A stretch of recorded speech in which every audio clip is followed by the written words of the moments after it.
Well, welcome everybody. I'm so excited. I'm really grateful to have this opportunity to be here today, and thank you so much for signing up and for your support both of the seminar and also of the Lakota Food Project, because that's where we're splitting the proceeds of the signups today. So that makes me feel really good. Joseph and I have been doing a lot of informal education online and myself through some of the writings on my blog, which is Wrench in the Gears. So it's nice to have an opportunity to pull together essentially sort of a new framing on a lot of research that I've done that specifically looks at emerging technologies around augmented reality and gamification and surveillance. And I think it's really important, especially given what is rolling out in sort of the response to the COVID situation, that we understand the ways in which the world is changing with the fourth industrial revolution and our space in it. So, you know, essentially just sort of framing that augmented reality is this digital overlay on the real world, and sort of Pokemon Go was sort of a test balloon for that. And so today, the things I want to hit on are, you know, why do we even care about gaming? Like I had someone I posted yesterday and they said, why are we even, like, why is anyone even doing games these days? Things are so terrible. And I'm like, well, actually understanding game and game theory is central to everything that's going on. So it's really important. So we're going to look at sort of what do game elements look like in the everyday world and how game mechanics are shaping how we're living our lives in this COVID era. And I have a lot of material. My goal is to sort of get through about as much as we can in the first couple hours with breaks, and then to open up like the last hour for just general discussion and sort of hashing things out, especially for people who've been processing this for a while and maybe want an opportunity to talk with others about it. So that's the general overview. And like I said, if people wanted to drop in the chat, you know, anything like names or where they're from or anything like that. And then if people have questions, you know, you can say your name if you choose to, or your pseudonym, and just by way of introducing yourself, because we have such a big group. But just to begin with, I want to sort of say like why Joseph and I ended up doing this seminar, because I think each of us bring different things to it in terms of life experience and sort of research and technical skills. So Joseph, are you around? Can you sort of speak to what your experience has been in the gaming world? And I'm going to click over to this slide, which I think encapsulates some of the things you've told me about the gaming world. Okay, sure. First, I just want to say thank you for having me. Thank you, Insight, for giving me this opportunity. And thank you, Alison. It was a miracle in how I met you online. I had read one of your posts, and I was in disbelief that somebody was thinking the way I was thinking. And we got in touch with each other, and I reached out, and she commented back, and we started really talking about these issues that we're seeing today. So here we are today. Okay, as far as gaming is concerned, I've been involved with game development for roughly about 30 years. I started out in working with hardware. As a kid, when I was an early teenager, about 13 years old, and this was in the 70s. So now I'm giving away my age, and I ended up becoming a hardware engineer. And as technology was rolling along, when the first personal computers were coming out and the Atari games, the Nintendo games, and Sega Genesis and all, it caught my attention. So I started studying graphics. So eventually I ended up working in the early 90s. I started working, well, even before that, I was working with virtual reality. I was inspired by I forgot the name of the movie, The Lawnmower Man. So I started studying 3D graphics. I studied enough 3D graphics that I eventually ended up working for Acclaim Entertainment, big company, making games. So, and the first game that I was a team member of was Mortal Kombat 2. So that was the beginning of my gaming career. Since then, I've worked for many other game companies. I worked in North Carolina as well with iMagic, just down the road from Epic. I knew a lot of those guys who were working at Epic. Red Storm Entertainment. I did some work for them for that company on a subcontract basis. That company was owned and run by, well, not run, but it was owned by Tom Clancy. And I worked on a small portion of Rainbow Six. Lots of war simulation games. And at the time, they seemed fun. It was fun. So I worked on Warbirds, so forth. And in the process, I learned a lot about the engineering that's involved in these games. The mechanics, the mathematics, the physics, and the AI. It wasn't until I would say about maybe 5-6 years ago when blockchain came out, the light bulb went off that blockchain, in my mind, could be used to place unique assets of games within a game and, you know, create a commerce. But then I started realizing the potential danger for it. So this is why I'm here. So, I mean, that's a rough rundown of my life. Plus, I was in the Army for 13 years. I'm also a combat veteran with you know, in the Gulf War. So I know what real combat looks like. So anyway, hand off to you. All right, thank you. Well, so Joseph is the one who helps me understand the structures and the implications of how the things work in the math. And I understand more the finance side.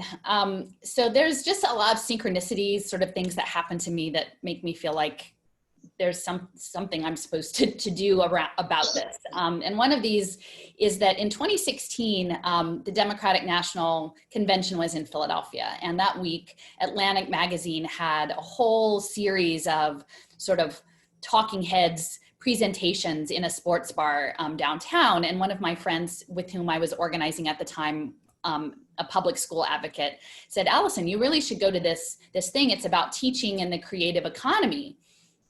And, you know, it was a day I could go. And so I went downtown, and I don't, you know, we went into the sports bar, and it's, you know, open bar in the middle of the day and all kinds of swag and fancy stuff. And, you know, I'm not really used to going to those sorts of, you know, events. And, you know, I went in and I sat down, and this was the panel. You can actually access this video still online today. And it was the centerpiece. It was sponsored by Epic Games. Even though that the panel was supposed to be teaching in the creative economy, really it was about video games.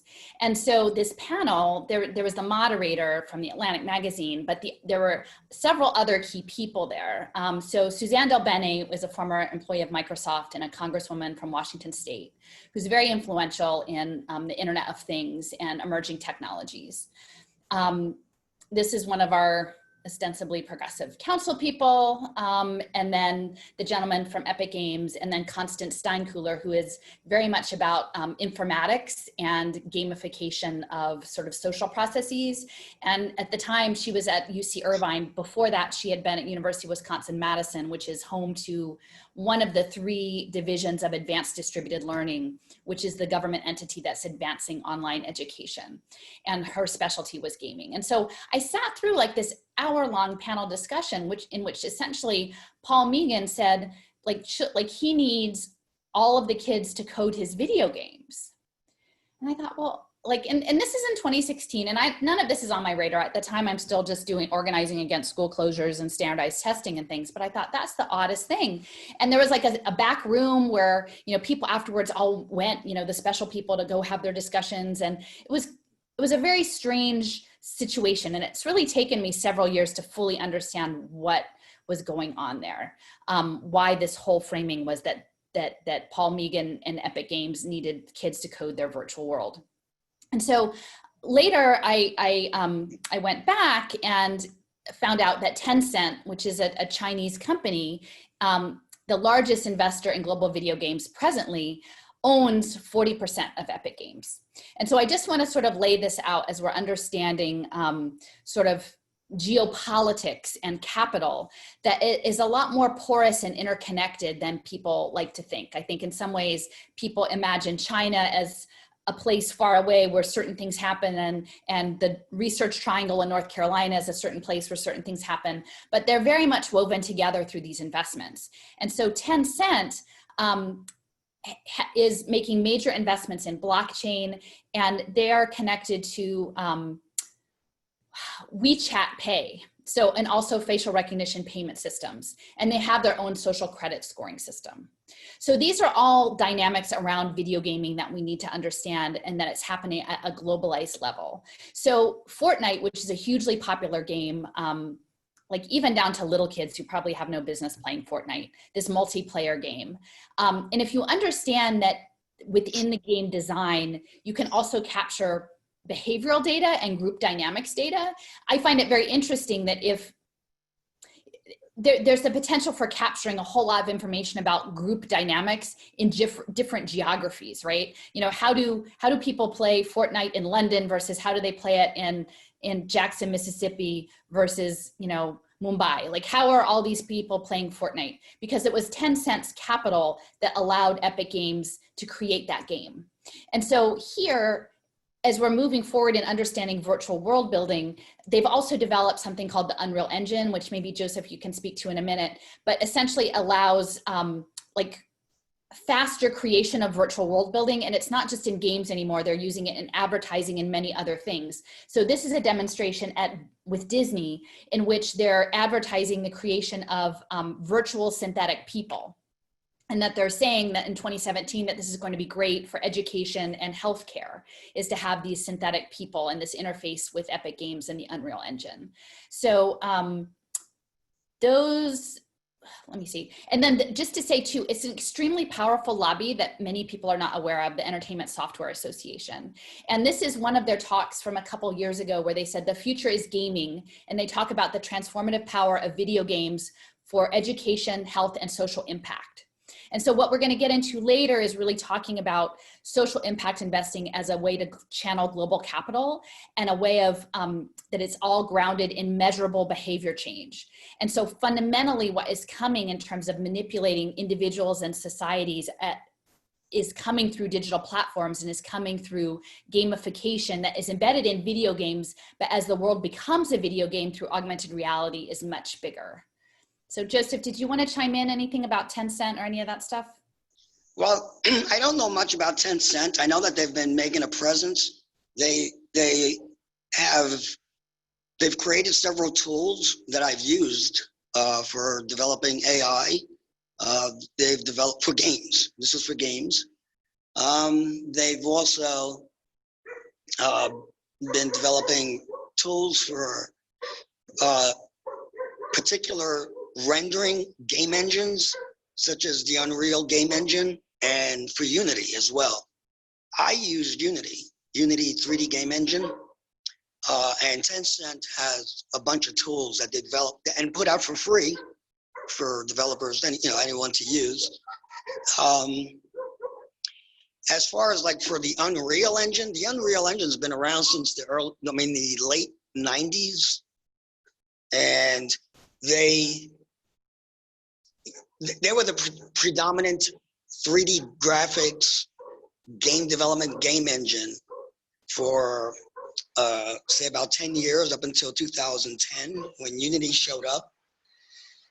And they're used by the top movie industry, the top game companies, and they're used. Can you speak to the entertainment military connection? No, and they're used by the military. I know that for a fact. So if I apply for a job, doing any kind of 3D, war game simulations, the two things they ask that I'm always asked: do you know Unreal or do you know Unity? So those are the two engines that are used, the two graphics engines that are used by the military. All right. So yeah, so it's important to understand that there's this juncture of gamification that includes military, entertainment, and then increasingly with social impact investing, global finance. So that's really important for people to understand. It's not just a an entertainment, like a small side thing. It's actually very big. No, it's a serious engine. It's a top-notch serious engine, graphics engine. So I just want to sort of touch base just to give the broad overview of framing for why we're talking about this today and what leads us to be talking about it right now. So I don't know if folks are familiar, but there's been a lot of discussion, especially over the past month, about this global reset that's being triggered by the World Economic Forum. And Klaus Schwab has put out his book on this great reset that's happening, that's going to trigger this fourth industrial revolution that is essentially advancing automation, Internet of Things, quantum computing, the melding of human and computers as transhumanism, nanotechnology, synthetic biology, like a fundamental change in how living systems operate on this planet. So they're anticipating profound disruption at a global level. This is something I know many elements of when people are looking at what is happening, they're looking at different countries, but this is a global program. And so essentially, if they can virtualize society by pushing us into virtual worlds, gamified worlds, if we have to sit in our house and access the world through online platforms, they are in a much better position, those in power, the billionaires or soon to be trillionaires, the tech people who are running the show, to keep everything in control and to engineer us and to predict our future behaviors. And that's coming through algorithms that are doing predictions and also reshaping how we're thinking and how we're operating in the world. So this augmented reality essentially is grounded in something called the Internet of Things, which is sensor networks. And a sensor can be anything from just your phone, your mobile phone, which is a very basic sensor, to tiny sensors embedded in paint. And this idea that you're going to liquefy the real world into a ubiquitous computing system. But once you understand that all of that is grounded in military and state surveillance, the augmented reality that's sort of advanced by Pokemon Go becomes a lot darker.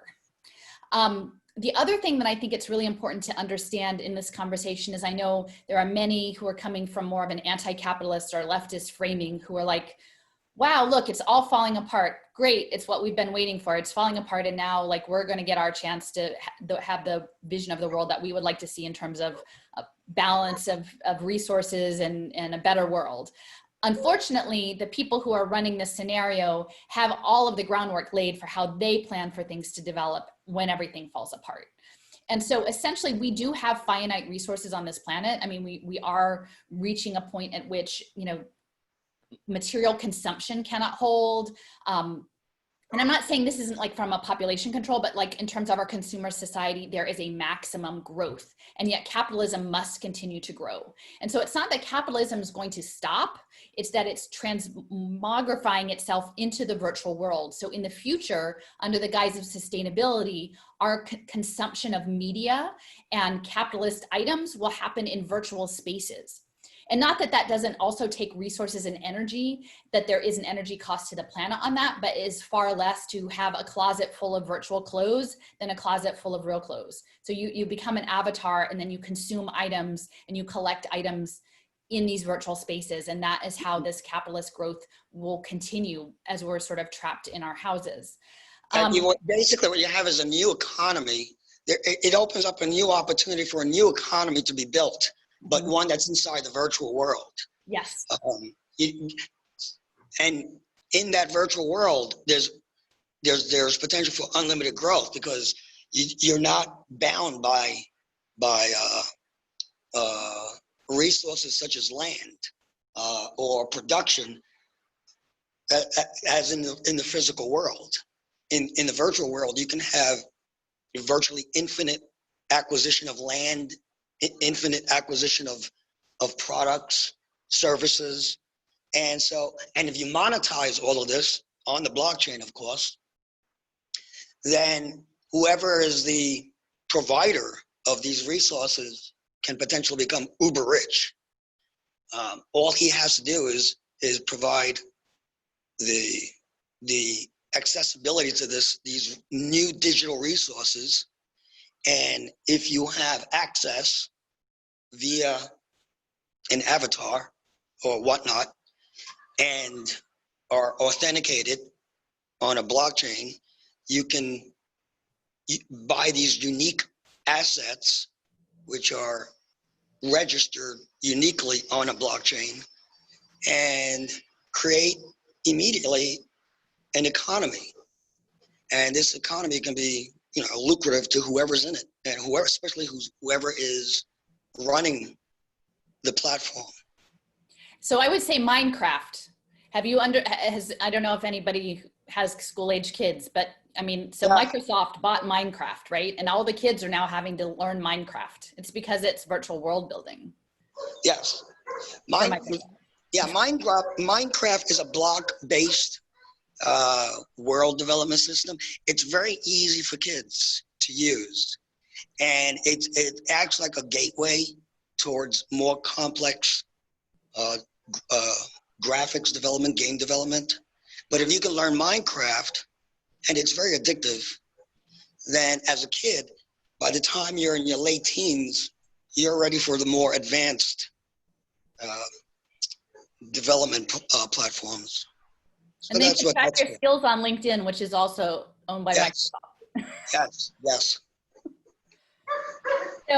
So, and then just the last one is this idea that I think in some ways it might be like, oh, maybe living in a virtual world seems okay, or what, I don't know. There is a subset of culture, people who might think that, but I think what people need to understand is that where is the power in this world? The power is in the people who are coding it and running it, not in the people who are occupying it, not in the avatars. The avatars really have very limited power. You're only operating within the system as it's been structured.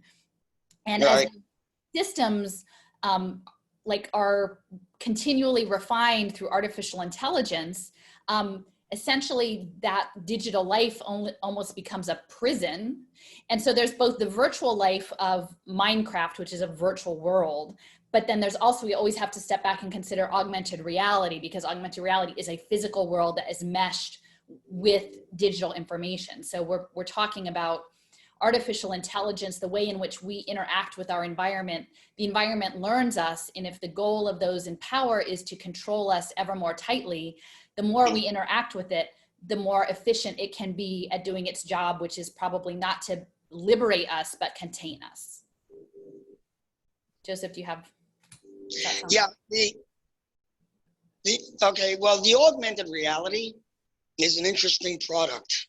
I've played around with it because there's a company called Vuforia that gave away free tools for development with the Unity, and it has, at the time when I was playing with it, I thought great potential. Mixing, overlaying a virtual world over the real world for entertainment, and the entire time I'm always thinking entertainment, fun. But there's another side to it. When they introduce these things, they introduce it as fun, always as fun, or it can be helpful to mankind medically, with medical breakthroughs and so forth. But then later on the back end, you get all these other uses that could be used that's not really, that's kind of like a threat to us, to our privacy, our liberties, and so forth. Can you say something about geofencing? Say again? Geofencing? I suppose you could use it as part of a surveillance system, because the augmented reality, if you have, let's say, glasses that allow you to see the real world, but then you see an overlay of information, not graphics, but information, something that might signify via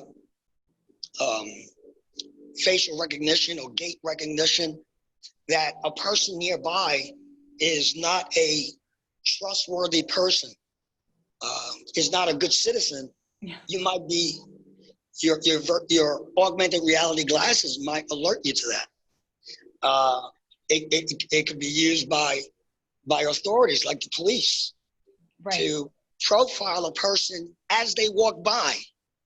saying that this is a mid-risk person or a high-risk person with you having doing nothing. You could just walk by, and so they're getting real-time information of people as they walk by with this augmented information overlaid on top of what they're really seeing. So that I find very intrusive and alarming. So that, yeah, go ahead. Natalia, if people, maybe we could just take a pause here. If anybody I don't know if there are any questions or anybody wants to come reflect on what we've said so far. Hello. Hello. Hi. Spencer here. Just a quick, maybe just to reframe the economic discussion as far as climate change is concerned. So I've been grappling with this because my entry into left politics has been through the environmental movement. And unfortunately, I learned later that the environmental movement, much like what's going on with tech, is controlled by the American oligarchy and is pushing their agenda like we're discussing today. And I would just maybe food for thought, maybe the closing down of the real economy, which is what the lockdown was, may have more to do with what Joseph was describing, an entire new market, trillions of dollars, like whatever you can build digitally with free labor. Yeah. Yes, there's millions of dollars already earmarked for this. Yes. So like this is the new phase of capitalism, maybe not so much because I know the narrative presented by the environmental oligarchy is that we need to protect the planet. There's too many people. It's unfortunately all kind of wound up in this same rhetoric. Not saying that I don't believe in protecting the planet, 100% do. However, I am just very like as far as their destructive consumer society is concerned, that has become too expensive. They owe people social security checks. They owe people wages. They owe people healthcare. But obviously with the digital world, you're hooked into AR. You're not like working. You don't need real resources the same way. So it's just maybe just think as far as the economy is concerned, maybe it's not as bad as we think. I often think it's often worse. And as far as the oligarchy is concerned, we're under total control under this AR headset. Sorry, that was more of my comment than a question, but I'll hand it over back to you guys. You guys are doing a great job. I'm loving it so far. Well, and that ties in with the sustainability development goals too, right? That's those are going to be the rules of the game, is that you're an obedient citizen within the environmental movement as they've framed it, right? So that's very relevant. And I think he's hit on something that's important, is the economy, capitalism, as he was talking about earlier, is coming to a plateau. And so a new economy, there's no growth, or there's very little growth. And if for any reason growth starts to decline, then everything will collapse. So I believe that what they're trying to do is phase in this new economy. But at the same time, I don't know if they actually have good intentions, but they're trying to corral all the resources and instead give us digital resources as a substitute for real life, which really worries me. If they do land acquisition and make it nearly impossible for people to be homeowners and own land, and instead try to push us into smart cities, then we lose a little bit of, well, not a little bit, a lot of our autonomy and liberties. So I kind of get that that's the plan, which is, to me, is alarming. When I start seeing that they're placing all assets on a blockchain so that they can keep inventory of every single piece of item on the earth and decide who gets and who doesn't get it, that rings a lot of bells and alarms in my mind. Natalia, is there anybody else? It's like Kim maybe had a question. Kim Peddleton.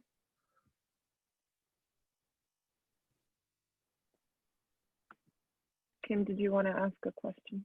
Yeah. Can you hear me? Yep.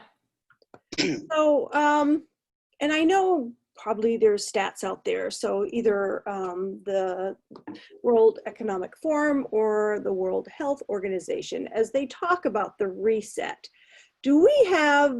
are they giving us numbers on the workforce displacement? We know it's happening. I mean, we can all see it all around us. All you have to do is go to McDonald's and see there's hardly any workers left there, or Walmart, or, but are they giving us numbers, or are they just saying there's going to be a great number of people that will be displaced due to automation? I mean, if I can speak to that. So, I don't know if folks are aware, but the Workforce Investment Opportunity Act, WIOA, that I believe, or Workforce Innovation Opportunity Act that Obama passed, essentially had every sector of the country developing regional economies. And sort of their focus was they would pick like 6 to 8 sectors. I mean, it really almost became sort of like a Hunger Games sort of scenario. And this was all being guided by the US Chamber of Commerce and built into workforce training programs for people who are either displaced workers or continuing education, that sort of thing. So I was actually I gave a talk in Seattle in the fall before all this happened. And there was, a woman who attended one of the programs who was a staff member who was in charge of one of these workforce programs. And she was working specifically, I think, with folks who had, qualified, who had disabilities, and finding workforce placements. And so all of these things, all of these jobs are being coded through something called ONET with all of the skills codes. And that's what the AI is going to use to match up your access to this micro work is these codes that are in ONET, which is interestingly enough in Raleigh, which is, also where Epic Games is based. So these, and she was telling me that in, her job, it was all being like remade at the time. And they essentially said that they could only tell people to do coding work. Like there were going to be no teaching jobs, like many of the sectors where you could normally have jobs, she wasn't allowed to let people have access to any of those jobs. And they were channeling everybody into coding.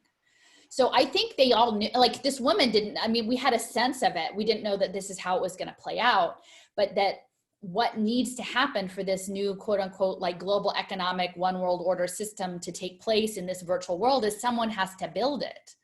Like, I mean, people like Joseph, there are people who have to actually, it doesn't just snap your fingers and make it so, it actually has to be coded, just like, they built the Transcontinental Railroad, they built the skyscrapers. Like there's this apparatus that feeds like global economic markets that has to be constructed. And so my sense is that this next couple generations are the sacrificial group to build it. And they will actually be baking into these workforce reskilling programs, pay for success opportunities, which I'll talk a little bit about later, but they'll actually be making bank on reskilling people while forcing them to build the digital jail. And that's my take. Well, yeah, that's happening in, my section of the woods is for education. We're pretty much, the teachers are building those modules that they will be using later on without us. So even I'm in the private sector and they're rolling out in my private school a new and they're doing it with the higher grades first. So basically you can record your instruction. So we do live instruction, but now you can give an option for parents that you can record the instruction. So without the interaction with students. So basically you're giving them the instruction.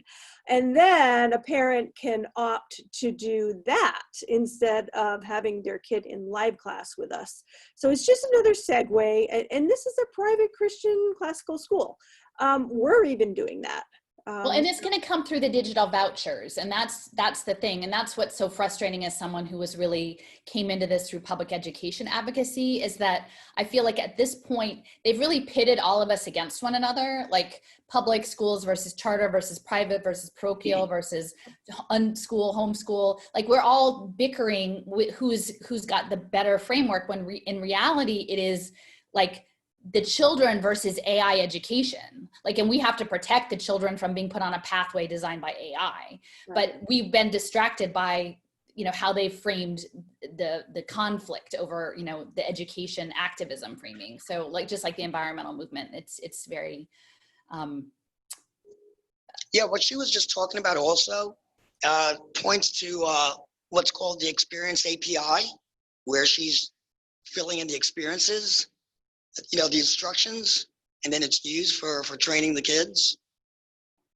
Yeah, so OER, that's part of Yes. it. It's essentially, it is augmented reality. If what you're talking about is a learning module that children Yes. are interfacing with an online learning item, like a digital item that's held in the cloud somewhere that has different metadata attached to it, when the child interacts with that data, that all of that information is captured that profiles them, and it also frames how quote unquote effective that module is. And so what we've seen over the past few years is there's been a big push around OER, open education resources, which they have to unbundle education as all of these just loose interactions that are not synthetic or are cohesive at all, so that they can maximize the data aggregation and the profiling.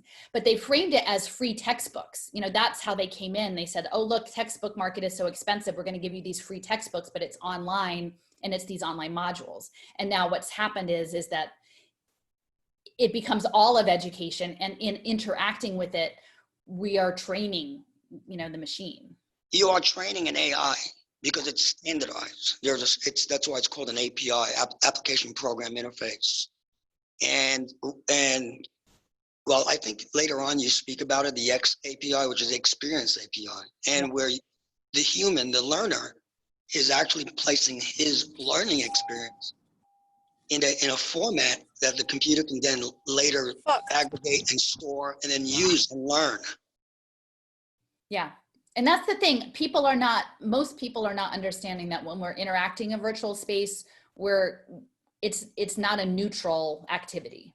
It's an activity that's always training and getting that data, especially if it's structured data, as you've told me.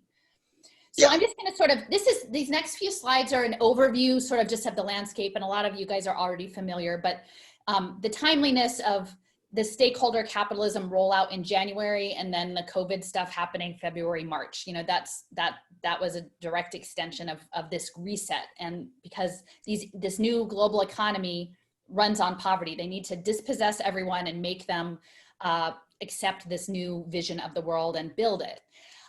Central to this is this concept that may seem disconnected, but this is the stakeholder capitalism piece, is these human capital bonds. So I've been tracking human capital bonds for the past 4 years or so. This concept started out in 2000. The origins go back to the mid-90s with outcomes-based government contracts tied to social welfare. They were lifted up in the UK in like 2010. It was a prison social impact bond. These financial instruments are essentially ways of generating profit through human beings. Okay, so we've already said capitalism is crashing in its present form. People don't have buying power. People are in deep debt. How is the growth going to happen? Well, we'll virtualize it, but we need to do something with the people. And surely there may be a certain element of planned extermination due to hunger, due to vaccine injury, due to other things, but not everyone. And then human beings in a world of post-work, which is what they're envisioning, that these robots are doing majority of work, not just industrial, but also social, welfare work and professional work. That what good are people? Well, you turn them into a commodity and you gamble on them. And so these human capital bonds or social impact bonds or pay for success is the mechanism to do that. It's the financial apparatus. So what's coming is that the next, big short won't be toxic bundled mortgages. It's going to be toxic bundled toddlers. And in all of that, your value as human capital will be linked into your social credit scoring and how you interact with these augmented reality worlds. So I just have a definition here. We sort of developed it collaboratively, but human capital bonds are financial instruments that generate profit through investment in privatized, tech-driven social welfare systems. Okay, and that's key, is that the social welfare state has to be digitally platformed in order to gather the data for the finance deals. These compel the recipients of services, so that's healthcare, education, food stamps, therapy, to perform on a prescriptive pathway. So this pathway is the game, Okay, it's important to understand that putting everyone on a pathway, when you hear pathway, that's the game. You're assigned a pathway and you must walk it and click off the boxes that you've done what you're supposed to, and that's the game you're supposed to play, and you're supposed to quote unquote improve yourself. And that framing is set up to, it sounds very nice unless you understand how like paternalistic it is. And I need to emphasize that these structures are very much racialized, and in terms of this training data with the AI and the prediction, it's based on all of the data of very racist systems, right? So that the people who have been harmed the most are actually targets of this because these markets run on trauma and poverty. So Black communities, brown communities, indigenous communities will be on the brunt of these predatory financial systems. So it's not just that you're going to be put on a pathway, but the debt tied to the services that you get from society that you need to live because you've been put out of work, you can securitize that. And so once it's securitized, this is all being driven by hedge funds. And what hedge funds do, this is not like, even venture capital, this idea is that they would invest in a company for at least a certain amount of time. Hedge funds are just high frequency trading. Most of it done on AI now. They just want motion, they want movement. And so as we are connected into the Internet of Things, into these smart cities, into how well we're connecting to meeting our expectations according to the Sustainable Development Goals and being a good digital citizen, all of that will inform these financial markets. And some people will be betting that we are good citizens, and some people will be betting that we decide to not be good citizens. And it's all part of this financial game. So I might just wait and see if people have questions about this part because it's pretty key. And that's where the blockchain comes in, because everyone is basically tokenized. It looks like Mary Lou and maybe Robbie earlier had a question.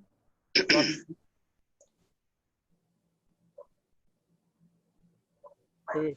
If Robbie, Mary Lou, did you want to go first? Yeah, I have a question. I'm a primary healthcare provider, and I was wondering if you could address how this is affecting healthcare, because I'm very concerned about the mandatory electronic medical records that offer universal access to people's private data, the incentives coming to comply with outcome measures, and the rise of telemedicine. Exactly. Yeah, I have a whole chunk about nudges, and they're essentially what's going to happen is they're weaponizing social determinants of health. And a lot of it's coming through Kaiser Permanente and the ACEs scoring and the rubrics, so that instead of addressing the structural nature of this, health disparities, especially these disparities now that with COVID, and they framed that there are these problematic comorbidities, right? They're going to put it on poor individuals then to protect their health, right? Within a system. Like, I work at a public garden that's in the middle of just the most toxic environment ever, right? But they would put people in my neighborhood on a program of improvement, but not do anything about the air quality, right? Like not do anything about their poverty, but so it's not going to be a structural solution. It will be assigning wearable technology to disadvantaged people to make them do what they want, essentially. So I am going to talk about that because that is a huge piece. And on the surface, it sounds right. Like, I agree that where you are in society affects your health. Like, I agree that it should be better, but the answers that they have planned, again, as Joseph said, on blockchain, because when single payer comes, it's coming on blockchain with a Fitbit. And I've been demanding for people for a long time, people who are proponents of single payer, where are you on value-based payments? Where are you on wearable technology and pay for success? Because it's being woven into Medicaid. And if you think that's okay, like, you need to tell me, because that's not the kind of healthcare I think that people deserve. So anyway, was there another question? I'll get to that in a little bit more detail. Robbie and Christopher. Yeah. Robbie, then Christopher. Okay, thank you. I was gonna say, the herding or corralling everyone, can you guys hear me? Yeah. Herding or corralling everyone into the digital sphere or whatever digital market is very, has a similar character to the Enclosure Acts, yeah. Where they had to forcibly drive peasants and independent farmers off the land so that they would be forced to sell their labor power. Obviously, Marx talks about this. So I think what we are witnessing is the resumption of the Enclosure Acts, but at a higher level. That's just something interesting to look at, because I've been researching, like, I've been looking at Corey Morningstar for a while. I think you're familiar with her work. So I would just say Mhm. this situation is very much a colonial project. If you look and see where it's happening, Canada, Australia, here, I mean, it's happening everywhere, but many of the key players, this is actually based in maritime trading law, blockchain, because of the nature. Right. And I need to be a little more sophisticated in my understanding of admiralty law, but it is a settler colonial project. And so while I would say definitely clearing of the commons within the context of like the UK, but I would say for us and those of us who are in the United States, it is about the land theft and genocide of indigenous people is sort of that formulation. And I think very much the model that we need to be looking at in terms of the players and what is coming is Gaza, right? And open air prison and a violent, brutal open air prison and assault on life and trying to secure your rights to live on your land. And that whole situation is modeled on the genocidal concentration camps of what we did to indigenous people. So I think all of that history is very much in play. And I at the bottom of this slide, I mentioned the Zong, which was a slave ship where for insurance purposes, it was more profitable for them to throw people overboard than have them die aboard of dehydration. And I think Joseph, at one point you worked in like actuarial stuff, like the insurance companies are very much embedded in all of this. It's about risk profiling and profit. But the dispossession is a huge piece, but there's different angles to it. Oh, sure, for sure. Yep. I didn't mean to reduce it to the English, to the British situation, but like that itself was a manifestation of the need to dispossess humanity, so you have control over them. Sylvia Federici is awesome on that. I'm reading that, or I'm planning to read it as part of my research. So the Caliban and the Witch. Classic. Cool. All right, let's keep rolling. I think Christopher had something, and then maybe Emma. And Richard has a hand up. Oh, go ahead. Christopher.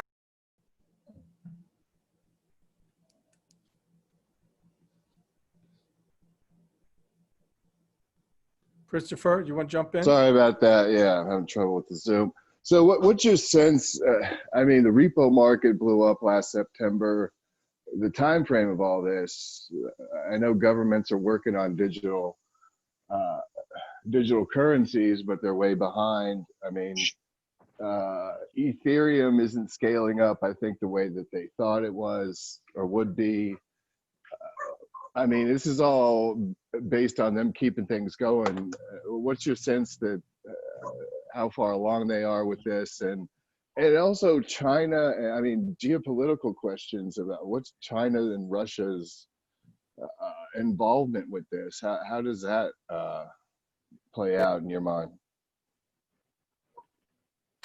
Well, so essentially, I mean, a lot of my research, I look and see what they say the plan is. I can't predict. I'm not in that industry. So in terms of if they're going to be able to pull it all off, right? My framing is sort of like, hey, folks, this is the plan. So we should take this into account with our strategy, because if we don't know what their headspace is, we're going to pick the wrong thing. And I've been sort of led astray a number of times thinking I was carrying on resistance when actually I was carrying water for them and not realizing it.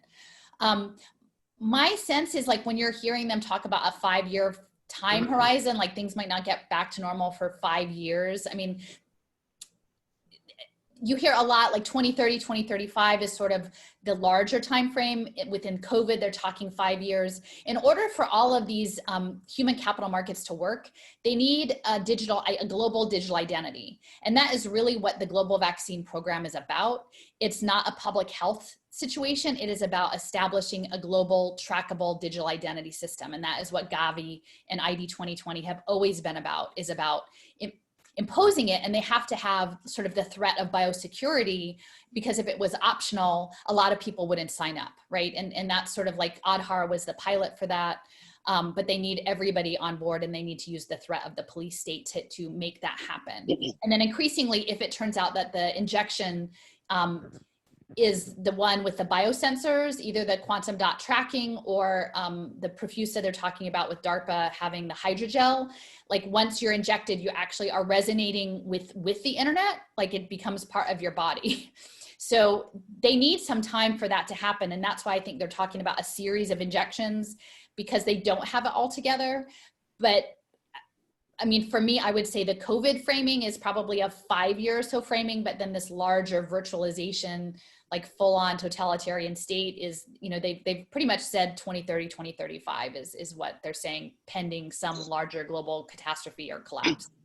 I can add a little bit more to the blockchain question. Yeah. Ethereum is having problems scaling. That's true. They're waiting. Well, I think they finished developing Ethereum 2.0, and they're testing it, but they haven't gone live with it. Nobody knows if it's going to work or not. The transaction time for settling a transaction is still very slow. As a possible substitute, Ripple has been making a big push to become a bank-to-bank settlement cryptocurrency network, replacing SWIFT. And they don't use miners. And because they don't use miners, you know, the miners don't have to try to figure out cryptographic puzzles. So it saves on time and energy. And instead, there's pre-designated nodes that are designated to write to the blockchain. So they can do it, they can settle a transaction in something like 2 seconds in real time, which is what you needed in order to scale, in order to handle the transactions, not just from bank to bank, but in, you know, payment transactions, small scale payment transactions with people. And there's also going to be another type of economy, which nobody really talks about, is an economy between machines, where machines, if they do a certain type of work, will get paid in terms of energy crypto. So if an AI does a certain task, he wins, he's awarded so many crypto. And that crypto is then used to pay for his energy, for his electricity. So that's a new economy coming. Cars, self-driving cars eventually are going to be based on that, as well as every IoT device. So in order to have this thing ready, they have to scale. You know, this has to all be scaled to handle billions, maybe even trillions of devices around the globe. And to my knowledge, Ethereum cannot handle that. Ethereum cannot handle that kind of volume. But Ripple is working on, Ripple so far can, and they're working on, from my understanding, on a smart contract add-on to their network. So I think that's what they're waiting for. I think that's the holdup. And I would just say this slide speaks to, like, there are pilots going on all over the world right now. Yes. And you had mentioned Russia and China. So it's very fluid. One of the key individuals in this space in terms of transformation, his name is Pavel Luksha, and he is a business professor out of Skolkovo University. And he has close ties to MIT. So MIT is sort of the center for the digital currency initiatives.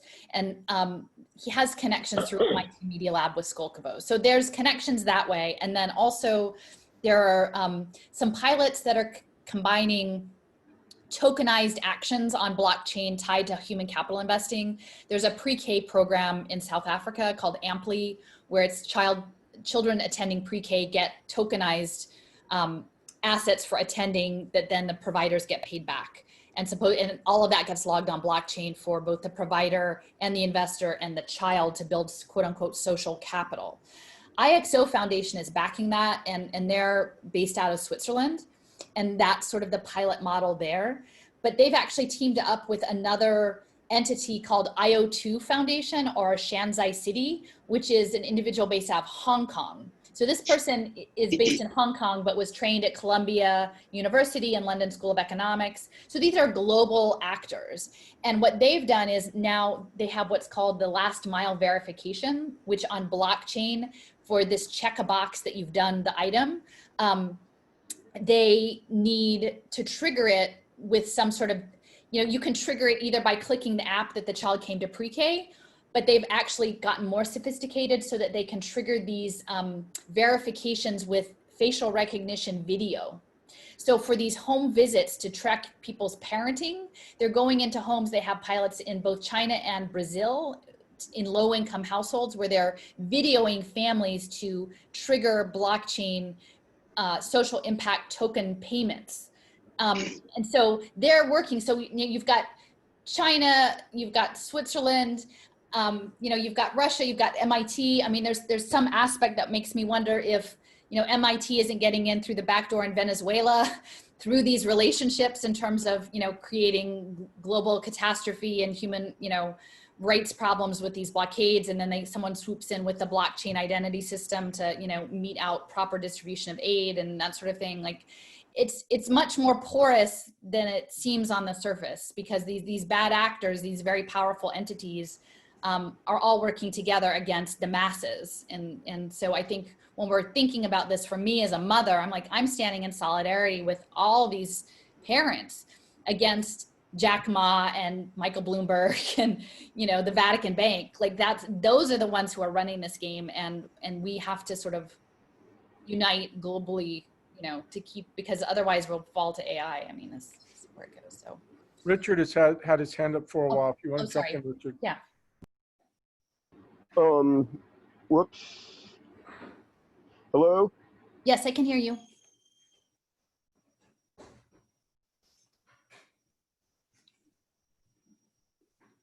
We can't hear you, Richard.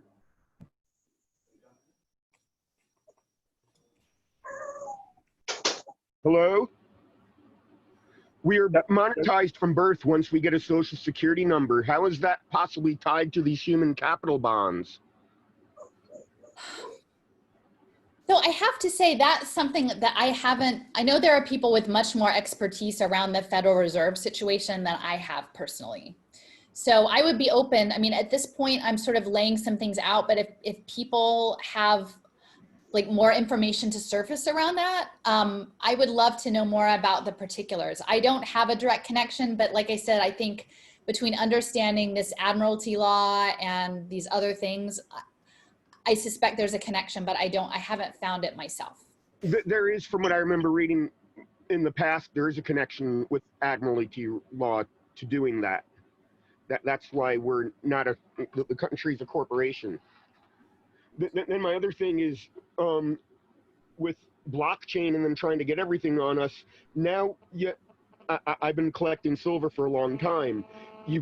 And I've been bartering stuff. So are we going to end up having a parallel economy that you got to do with one or the other? I mean, my sense is, and maybe Joseph, you would have a better idea, but I think our understanding of value exchange is going to fundamentally change. And I think a lot of it is going to be based on, I mean, there may be off the books bartering, but I don't know how that happens in a police state, with drone surveillance, that sort of thing. I'm not sure how that all plays out, but then even within blockchain, it would almost be like script. And a lot of this is linked to the premise of loyalty cards for retailers, that you give them your data and therefore you get a price differential, or you go to the corner drugstore and they give you a receipt that's 5 feet long and then it gives you cash back.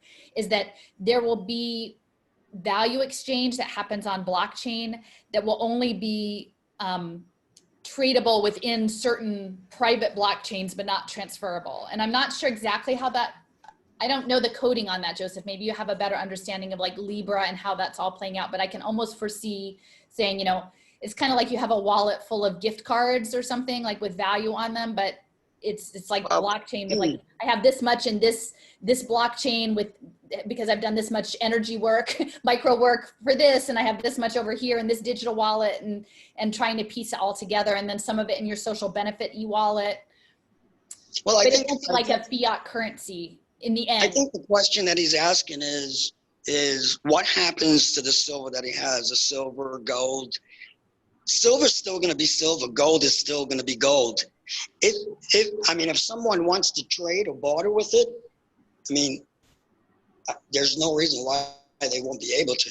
The only thing is, when you try to perform an exchange between that particular physical asset with I would assume that the dollars are going to be gone. There won't be dollars, the physical dollars. You'll have a cashless society. So in order to exchange any physical currency, like gold or silver, if you're not bartering, you'll have to go to some accredited institution that seeks your identity. And so right. Your whole notion of being off the blockchain is lost. So you would have two separate economies. Now the only thing about an economy that's based on gold and silver is it's very difficult to subdivide gold and silver and to carry it. Chances are, if you have a coin, and let's say your coin is worth $500, but you're buying something that's worth $100, you cut your coin in 1/5. So you can't. So it doesn't make sense to do that. So that becomes the issue, is the divisibility with your gold or silver. You're still going to use it. There'll still be a dual economy, but it's just going to be that much more challenging to use, and you'll have to do it probably undercover. Yeah. Well, and yeah.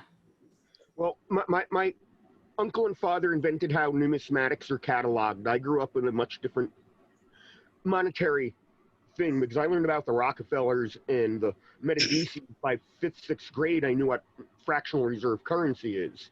And I've been buying silver dimes, the smallest amounts of gold, and saved copper pennies. And the thing is all of a sudden, if everything's going to the blockchain, how are you surviving if you're not participating in this for them to want to maybe come after you? And I mean, ultimately, I guess it depends if you're hungry. Like, do you need a dime or do you need food? So that's all a big yeah. I live on 5 acres. I raise almost everything myself. I live on a wild river, and I can. Okay, well, I'm saying for other folks, but maybe let me just keep, because there's a fair bit to get through. Can I? Okay. Is it all right if I hop back on? Thank you. Yeah, no, that's cool. So all of the finance, this is going through the central banks. Again, just to hit on a couple terms, the social impact investing is essentially, it's virtue washing these really predatory investment programs. And it's, when you look at it, what they're managing impoverished people and degraded natural systems. And so they're going to make it sound like they're fixing people and fixing the planet, when the complete opposite is true. The pathway is the game. So these assigned pathways are part of what generates the data for these impact deals. And what they want is the personally identifiable information. So that's what they're going to get with the digital identity. That's what's needed, and that's what's going to come with the vaccine rollout. These pathways will be called evidence-based.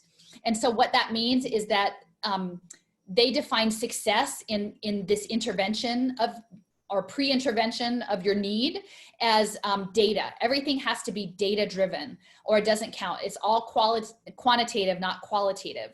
And so many universities are sort of active participants in creating equations and formulas that justify this form of predatory finance, and they give them the equations and the numbers to make the pathways work.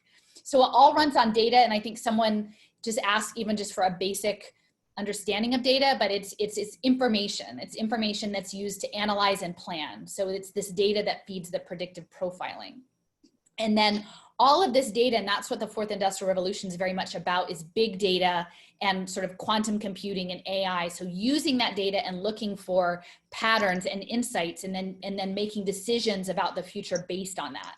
So when you look at the sort of layer of bureaucrats that are going to lord over everyone else, they're all going to be the data analysts. And there's a group, I think it's the University Network for Public Good Technology, whatever, it's backed by Rockefeller, I believe, and in a lot of the big foundations. They're training up the bureaucrats, the technocrats to run the data. And there will be a very thin layer of those folks collecting all of the data, and this data being stored in the cloud. And I think it's very hard because I know there's a lot of folks on the left who want to believe that like there is some liberation out there, like that blockchain is going to be a liberatory force, or that the technology can be used for good. And I don't really know how you unwind that, but I would suggest, if you haven't read it, a very good book is Yasha Levine's Surveillance Valley. And it's a military history of the internet. And having that context and understanding who controls the cloud, which again is mostly, billionaire white guys and a few other, folks, Jack Ma, those folks who are controlling the cloud are the ones that have the power. So nothing that lives in the cloud that's run by Jeff Bezos, that's run by, the folks that own the cloud, Google, is going to be liberation. By its nature, it can't be. So I think I just touched on before about the universal digital ID. This is what we're waiting on. The gold in this world is interoperable data, because what they need is to be able to say, we provided this intervention and we got this improved outcome on our data dashboard. But all of the data has to be meshed together. They can't use siloed data. And so that's why the digital ID is required, and that they really want us to demand our quote unquote privacy, which again, I'm pro data privacy, but they want us to demand it on blockchain so that we can be a commodity for them. And that's how it's being set up. So Omidyar Network, which is a name not a lot of people know, but Pierre Omidyar created eBay, right? So it's auctions. Again, we're going back to sort of the racial capitalism element of this. They want everyone online so that they can track them for the impact markets. And they have a very close connection to the Vatican Bank. And they're involved in online education and healthcare. And of course, it's only for good, right? The good ID is what they're looking for. So again, personally identifiable information, that includes your biometric data, the unique elements of yourself that identify you to these digital systems, whether that's your gait, how you walk, your retinal scan, your thumbprints, even down to your behavioral biometrics, like knowing what time of day you usually log on and how hard you hit a keyboard.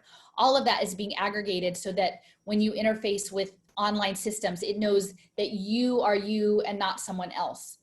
The algorithms then run that data, and they can run it towards a desired result. And oftentimes the way in which data is aggregated and run, people are not even aware. And I would say as a parent, I opted my child out of Google Classroom. Google Classroom took over most school districts in the country because it's super convenient. It has a lot of bells and whistles, but essentially everything we're putting in is feeding Google's AI training data. And so I wanted to back out, and most teachers are not thinking that way. The other thing from the health system standpoint, this is just one example. The Internet of Things was advanced by this woman, Deborah Estrin, out of UCLA. She is now running the Small Data Lab at Cornell Technion, which was a Bloomberg Google project that's on Roosevelt Island in New York City. And they are pushing data dust analysis of education and healthcare data. So one of their projects is this thing called Pushcart, which is essentially analyzing your food consumption and nutrition. And you can imagine, like, this was several years ago, but how this comes into play now when so many people are ordering their food through Instacart, ordering food online, and especially if ultimately there's a federal benefit that comes that's tied to a cashless economy. If you're using your food benefit, they're going to know what you ordered and track it against your healthcare on blockchain. And they're going to hold you accountable for what food you bought and consumed for your family. And if you apply for insurance, that'll be used against you as well. Right. Health insurance. Yeah. And so we're And seeing health a lot, services. again, this is on the left, people lifting up, yay, universal basic income, like we just want to stay inside forever and get our payment so we can order our food in. But it's a bad plan because essentially this is the game starting money. And this yellow bar underneath the people near, Pavel Luksha, who I had mentioned before, who's the transhumanist and who's connected to world skills building and MIT, he's part of something called the Global Education Futures Initiative with Tom Vander Ark, who is a Gates guy. And they have a timeline of all of this. So some of this is not that I'm super smart. It's just I actually bothered to read their timeline and follow the news. And it says like what the plan is. So one of the things on the timeline is actually says that there will be fortunes made up of people as human capital. Right. So they've said that's their plan. And so when you see this UBI, when you understand the ideas, people as investable commodities with pay for success, I'm just saying, like, think about the game. It doesn't even have to be a video game, but these monopoly, the UBI is the money to start the game. And then the little cards of like the real estate, instead of property, the property is going to be people as an investment. And one more thing is that each person has a dashboard, so to speak, like a game, and it will show whether you are not just that you might be a good consumer, ready to buy products that they'll push to you based on your everyday behavior, but also to determine if you're a risk for anything that they might provide as a public service. And it's a permanent record, right? I mean, yes. It's sold as a permanent record. It's on the blockchain, so it's there forever. Yeah. I mean, and the other piece is people should look up Bluffdale if they're not familiar with Bluffdale. I mean, the NSA has like invested in giant server farms to hold 100 years worth of data on every individual person. It's out in the Utah desert. So like look up Bill Binney and look up Bluffdale and just know that these data tracking systems, that's their gold that's what they most want, is to be able to profile us. And a quick example, one of these early investments, it's called an income sharing agreement. And this is going to be rolled out, I'm sure, with a lot of coding boot camps that will come online with the reskilling, is that you don't have tuition. Fine. We're going to have a code on a contract on blockchain that when you get a job, you will pay back the investor in your tuition X percentage of your income over time. Yes. And so this is already getting started. But the thing with the income sharing agreements is only certain kinds of skills are valued.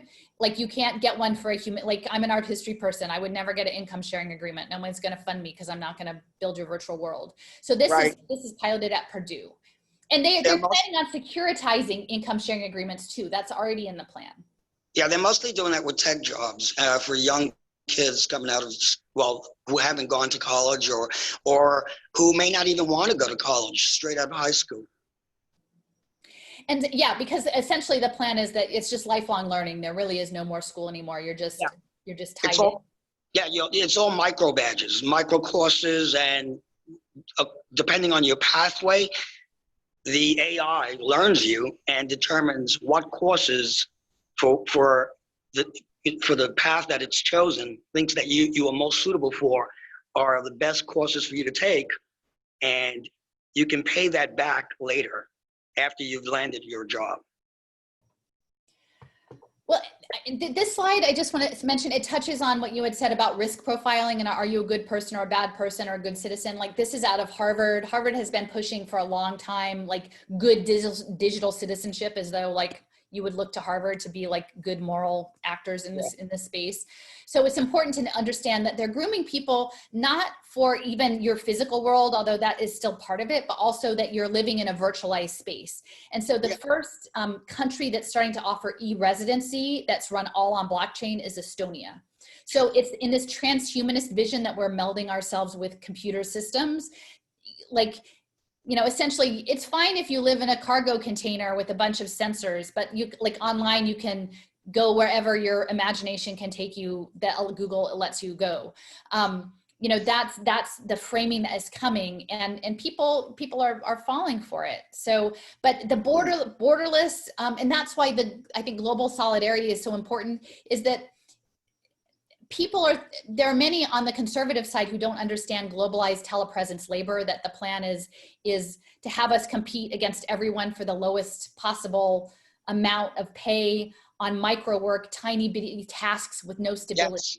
That's already happening. It's not us against the, like, people who are saying we're going to close our borders and protect us from the quote unquote, you know, bad immigrants. You've got it wrong, because with telepresence work, it doesn't matter. It's a totally different kind of labor system. Yes, it's happening now. I mean, I'm an engineer, so and we actually live in a gig economy now. There's no permanent jobs. You have to get contract jobs, 6-12 months at the most. And the employers are now starting to request that they view your contribution on let's say on GitHub. GitHub is a remote place where you can place your code, or you can contribute code for some open source project. And so they look, I mean, there's literally graphs that shows how much you have actually participated and uploaded to the final source code. And it's all tabulated. And so what you have is you end up just like a game. It gets tabulated. And so when you apply for a job, they're looking at if they say there's 5 positions, they're gonna look at the top 5 positions, and if those guys are available, they're gonna hire those guys. When you're competing, because this is online now, where we're dealing global, when you have millions of programmers, you're gonna have programmers that are nowhere near the top. And so they're never gonna get a job, ever, because the people up on top of this leaderboard are the ones that are always going to be selected. And it's always going to be for a gig job too.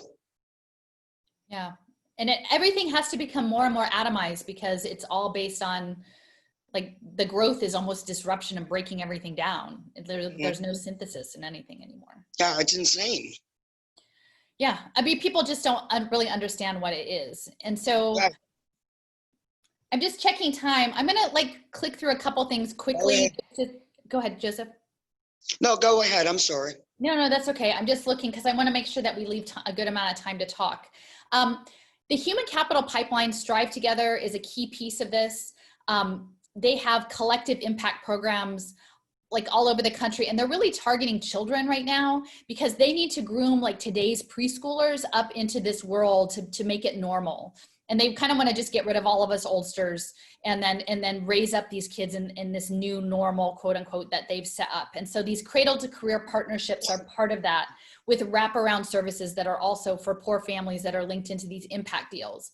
Again, it's all on blockchain. Amply is the model. They get the kids on blockchain for pre-K. So it's, you know, you're looking at global food supply chains, but it really, you can just picture a toddler being processed along the way. And one of the entities that has been a big player in this is the Annie E. Casey Foundation. And they've backed something called Kids Count data for years. They have extensive data on children. I don't think individual children, but statistics about children. And when I was looking at their board, it was all UPS. Well, almost all, the Casey Foundation is UPS. So once we understand that we are being tracked and that we are the new supply chain, like the human beings are the supply chain on these pay for success deals, and we're like these packages. And whether that's an RFID, like whether that's a quantum dot tattoo in a vaccine, or whether that's like a digital identity public benefit that lives on your phone, we're being tracked. And this cradle to career concept of lifelong learning is the pathway, is the gamification that we're subject to. And this idea that we are going to like have our achievement tracked, and that we are malleable. And that's a really important, is to understand the malleability. What they're interested in is shaping behavior and compliance. So I know a lot of times we talk about social credit scoring and it comes out in the context of China. You know, it's important to realize that the United States was the best. I mean, we originated credit scoring. And so this is just another layer of credit scoring. So one of the individuals who was connected to Strive Together, which is advancing the Cradle to Career Collective Impact programs, I mean, if you look at his background, you can see how this is going to play out. So so he was the former CEO for, 25 years of FICO, like the credit scoring company. But he's also connected to GAIN, which is credit for underserved people, Signify, which is risk scoring, Revolution Credit, which is behavioral science credit. ZBIT, which is debt for online shopping. Sapiens data science, which is health and performance analytics. CourseKey, which is their education software. And then Strive. So even if you just look and see what is going on with Larry Rosenberger, you can see the trajectory. And this is not just a China situation with the social credit scoring. Like, we started all of this. And I think, you know, my gut is that, like, through the Trilateral Commission or like Brzezinski, like Asia Society, like they got in and they were using it as an incubator for some of these processes, but it's definitely full-on capitalism. And they're already using this social credit scoring. This is in China, but to track if you're a good citizen by returning your Internet of Things bike share in the right place. And so if you don't park your bike properly, which again, I appreciate that is a problem. Those bike share bikes and scooters and everything are a nightmare. But if you don't park your bike properly, it knows, and it's going to risk score you and then limit your privileges later. So I'm going to keep going, plow ahead. So we talked about capitalism needing to transition to mixed reality. You're going to interface with this mixed reality through something called like spatial computing. Again, this is coming out of MIT. That was sort of advanced in 2003, was this idea that there will be a digital twin universe. And that's what's going to come on 6G. So we were already talking 5G. 6G is what will allow machine to machine, robot to robot, AI to AI communication. And they will set up, the plan is virtual worlds in which you can change something in the real world and it will change in the virtual world, and they will mirror one another, and that you will access these worlds through wearable technology, which at this point, I'm sure it will get much less cumbersome. They'll probably just turn it into contact lenses at some point, but something that goes over your vision, and then a haptic controller, which is the handset, and that you don't have a computer anymore. You just access this virtual world through these headsets. And this is Magic Leap. And I would just say Neil Stephenson is the head futurist for them. And if you have not read The Diamond Age, that was written in 1995, and it is pretty much a window into everything that's happening. So Neil Stephenson must be on the inside track on all of this. So the rules of the game, as we have said, it's framed as sustainability. And for people who understand the harm that's being done to the planet by consumer culture and the military and all of these things, not overpopulation, but essentially the consumption and the militarization of the world and the industrialization of the world, it sounds good, these impact goals, but 2/3 of them are anti-poverty. And the intention is this is how the deals will be structured, not that industry is going to reform itself to fix these problems, not that the military is going to defund itself and dismantle itself. No, that stuff is all going to stay in place, but we are going to be expected to follow all of the rules as laid out according to the impact metrics in these goals. And this is from a report, I believe, in 2001 that essentially, it's called Embedded Everywhere, and it's these network systems of embedded computers. So this is talking about Internet of Things, that sensors will be spread throughout the everyday environment. All of our activities will be recorded, and it will include things like smart dust, swallowable health monitors, and smart buildings. So this is again, 20 years ago, they had already figured that this was all coming and this is what it's going to look like. And now here we are. So we've got smart cities. I'm in Philadelphia. Philadelphia is a smart city. These sensor networks, all of the little Wi-Fi interchanges are, connecting. This is the game. This is the game. We're in the game. We're already in the game. These cities are run by big data government, which is just to reinforce technocracy. Patrick Wood is very good on technocracy. He's not really good on human capital investing. I don't know why he won't go there, but the history of technocracy is important. So these smart cities are the game. Charter cities are even subsets within smart cities where you can carve out corporate private partnership agreements where you can just make all your own rules. And that's what Google and Sidewalk Labs and CityBlock are pursuing now. These cities are managed through 5 and 6G with machine learning that are learning how the cities work as an operating system. This is coming out of What Works Government and Moneyball Government is bipartisan, data-driven government. So this is what technocracy has evolved into. Stephen Goldsmith out of Harvard and Neil Kleinman out of NYU, they're the sort of conservative, liberal tag team on turning the city into an operating system. And so all of the governors are on board with What Works Government, data-driven government, essentially allows all of the elected officials to sidestep what's really happening and just hand over the decisions to the algorithm and call it a day. But you can see from Goldsmith, who's out of Harvard, Data Smart City Solutions, the operating system, and he was the project contact with Michael Bloomberg with this New York City's collaboration with Microsoft. So Microsoft is behind all of this stuff, and Bill Gates, and municipal innovation. Their innovation is imposing this sort of long trajectory of technocracy. We need to understand that they're looking at us from space. I think a lot of us are understanding all of these satellite constellations that are going up. We are being managed from space, from the satellite systems. And a really disturbing element for people who are, concerned about COVID, but Harvard Business School is essentially saying they're going to track children in Africa from outer space to ensure that they get full compliance on their vaccine program, which, as we know, is actually their digital identity tracking program. So we need to know about space. The sustainability for the UN, number 11, sustainable cities, is supported at the top there by the Office for Outer Space Affairs of the United Nations. That just shows that we can't just focus on the Earth's surface. We have to understand it as atmospheric.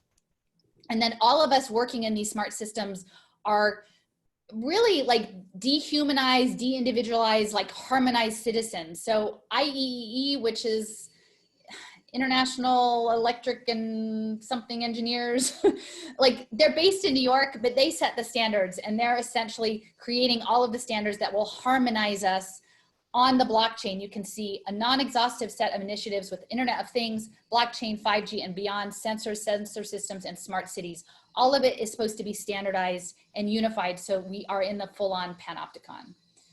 All right, I'll pause for a second. Okay, as far as the city OS, city operating system, they are, just so that you know, they're working on trying to create a universal operating system, turning the internet, and it's in the works, turning the internet into a distributed computer with an OS on top of it, and the OS will be blockchain based. So any type of interaction when you go on your web browser with the internet is automatically going to be interacting with a universal computer, a universal Turing machine, as it's called, and its operating system is going to be blockchain based, smart contract based. Just so you know, okay. That's in the works. All right. Very good. That's important to know. So I would just say on this, we have a few more definitions. I think I've covered most of that, but this HSB financial institution, that in the future your DNA will be your data, that says a lot. That's pretty chilling. And genomics is a big part of this as well, and with transhumanism. So I'd spoken a bit about technocracy. If you're not familiar with that, that's worth digging into a bit. I had spoken before about geofencing. Some of the geofencing is used for advertising, but then there's also geolocation data that's used to manage sort of quote unquote free range domestic farm animals. And I've always said like that is essentially the precursor, the wearable technology, the sensor tracking for people, that we will be farmed and managed through drones and other, Internet of Things systems, and tracked for processing. And we can already see this wearable geofencing for social distancing, the normalization of wearing these sensors and being managed in physical space. And Joseph had mentioned before, in Minority Report, like there's a scene in which he's walking through the store and they know all about him and are telling him about like which t-shirt, asking him about how he liked the t-shirt he bought and that sort of thing. So the location analytics, we have to understand it within the context of that sort of Minority Report movie scenario, and the idea of pre-crime and profiling. And like you said, Joseph, if you had augmented reality glasses, you look at someone just walking by and have some sort of information, if you have levels of access, about the potential risk of that person. And we have to understand that this game that we're in, this game of augmented reality, smart worlds, it is a militarized police state. I mean, we know that fully. There's lots of conversations right now about defunding the police, and what concerns me is that often those conversations aren't also connected to things like contact tracing and predictive profiling and blockchain and these other elements, because if you quote unquote like reduce the amount of money going to police, which I'm all for, but it ends up going into robot police and drones and AI policing as a cost saving measure, that's the exact opposite of what is needed. So, and in many respects, if we're all being managed by the robot police, the billionaires have got their own privatized security forces. Like they don't need the police to protect their property. They can buy as many, you know, tiger swans or, you know, Blackwaters as they need to protect them. So I think we need to have a more sophisticated conversation about the police state. I just want to touch on charter cities. Again, these are carve-outs within cities that they can create their own rules. This is being advanced by Paul Romer, who is out of NYU. And essentially he was advising that you could create like Hong Kong's, like just go into a country and carve out a space within an existing country that wouldn't be governed by the country itself, but by a private interest. So that is being floated. Essentially what's happening in Toronto with Sidewalk Labs, I know there's a lot of pushback, but that's what Google's trying to do, is to create their own zones where they set their own rules with their own systems of data harvest and services within that, sort of the ultimate public-private partnership but with this data overlay. And what's really scary is that, you know, in their framing of what they see this being like in their own, you know, smart communities for Google, is that they would control their own services, things like schools and transit and security, and that they could collect data related to, you know, policing and then give you an alternative approach to jail with a root cause assessment. So if you're a poor person and somehow like you've wandered into the Sidewalk Labs part of the city seeking shelter, like they can scoop you up and put you on the pathway to like their gamified world to support their impact deals.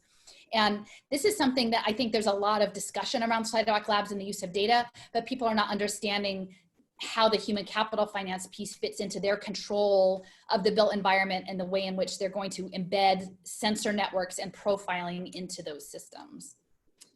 So I'm gonna go through quick on this. Game theory, I'm not gonna spend a lot of time, but it's important to know, as Joseph has repeatedly told me, we're already in the game.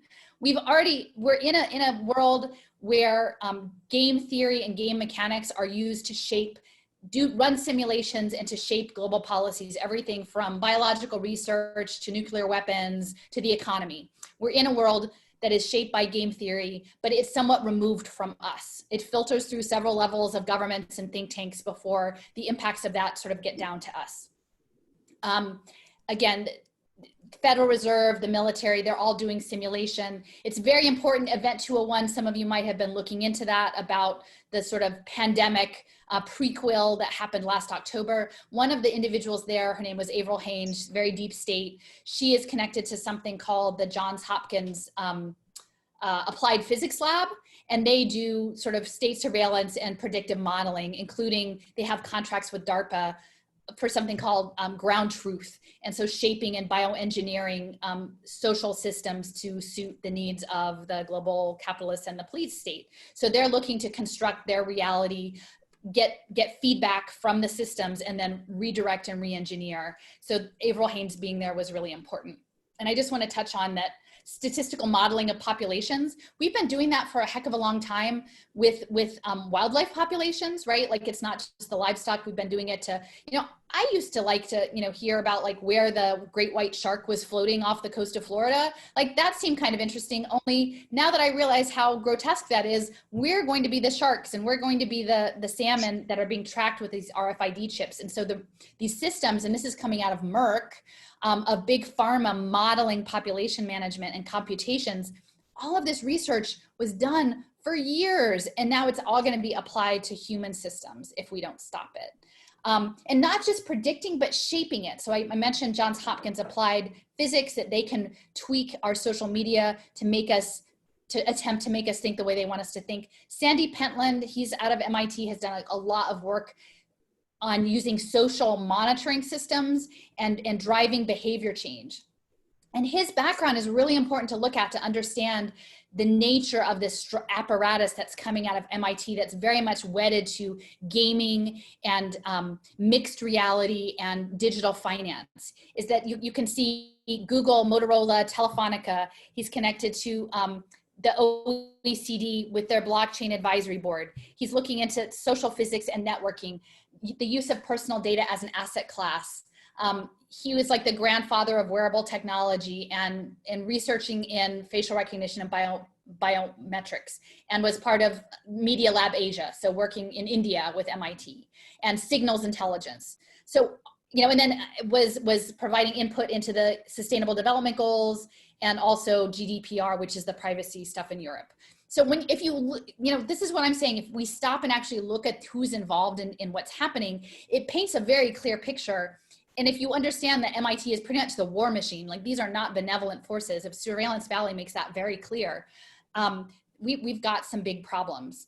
So there's game theory, but there's also gamification, which has really grown in popularity in the last 10 years. And that's what Joseph mentioned with leaderboards. Who's going to get the job? The person at the top of the leaderboard. You know, this is just a trajectory from the first multiplayer games towards how gamification evolved out of military training and then now to corporate training and corporate competition, you know, Glenn Ross style. The nudges that are going to come in with the leaderboards are part of behavioral economics, and that's again pushing people on their pathway to the desired outcome.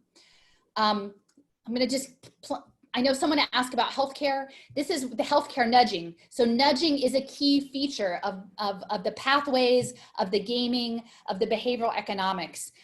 Philadelphia has the first municipal level nudge unit.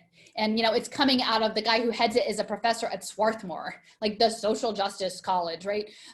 So it's really messed up. And now we've got this biosecurity police state that's tied to COVID, where they can put you on blockchain as a condition in San Diego. Kids are having to use this Kahala Biosciences to give their blood work, to go onto blockchain, to go to public school. That's all rolling out now.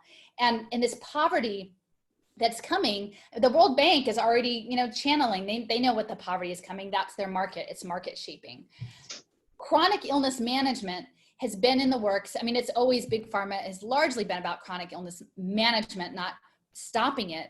But pay for success is being woven into diabetes management, asthma management, heart disease management. And we're seeing these larger actors in the tech space like Haven, private insurers, getting into this. So Haven is Amazon, Berkshire Hathaway, and JP Morgan Chase, all of whom are doing human capital impact investing. And Kaiser Permanente is now, we'll give you housing if we get credit for fixing your diabetes. Like that's how this scenario is playing out. And you've got a big push, not just for the electronic health records, which I did not realize Rahm Emanuel, I believe, was Zeke Emanuel. It was Zeke Emanuel who was behind the EHR, which makes so much sense in all of this, that it was him pushing that through the Affordable Care Act. Now they'll be on blockchain, and your interactions with these healthcare quote unquote solutions for you, it all has to be digitally mediated through these mHealth or telemedicine systems. It's not because that's a better delivery of healthcare, it's because it's trackable for impact for pay for success. And the value-based payments are essentially outcomes-based contracts. Just like with education, in healthcare, they call it outcomes, value-based payments, and they can actually give you smart money, which is tokenized money to secure your healthcare, but you have to deliver the outcome that is specified.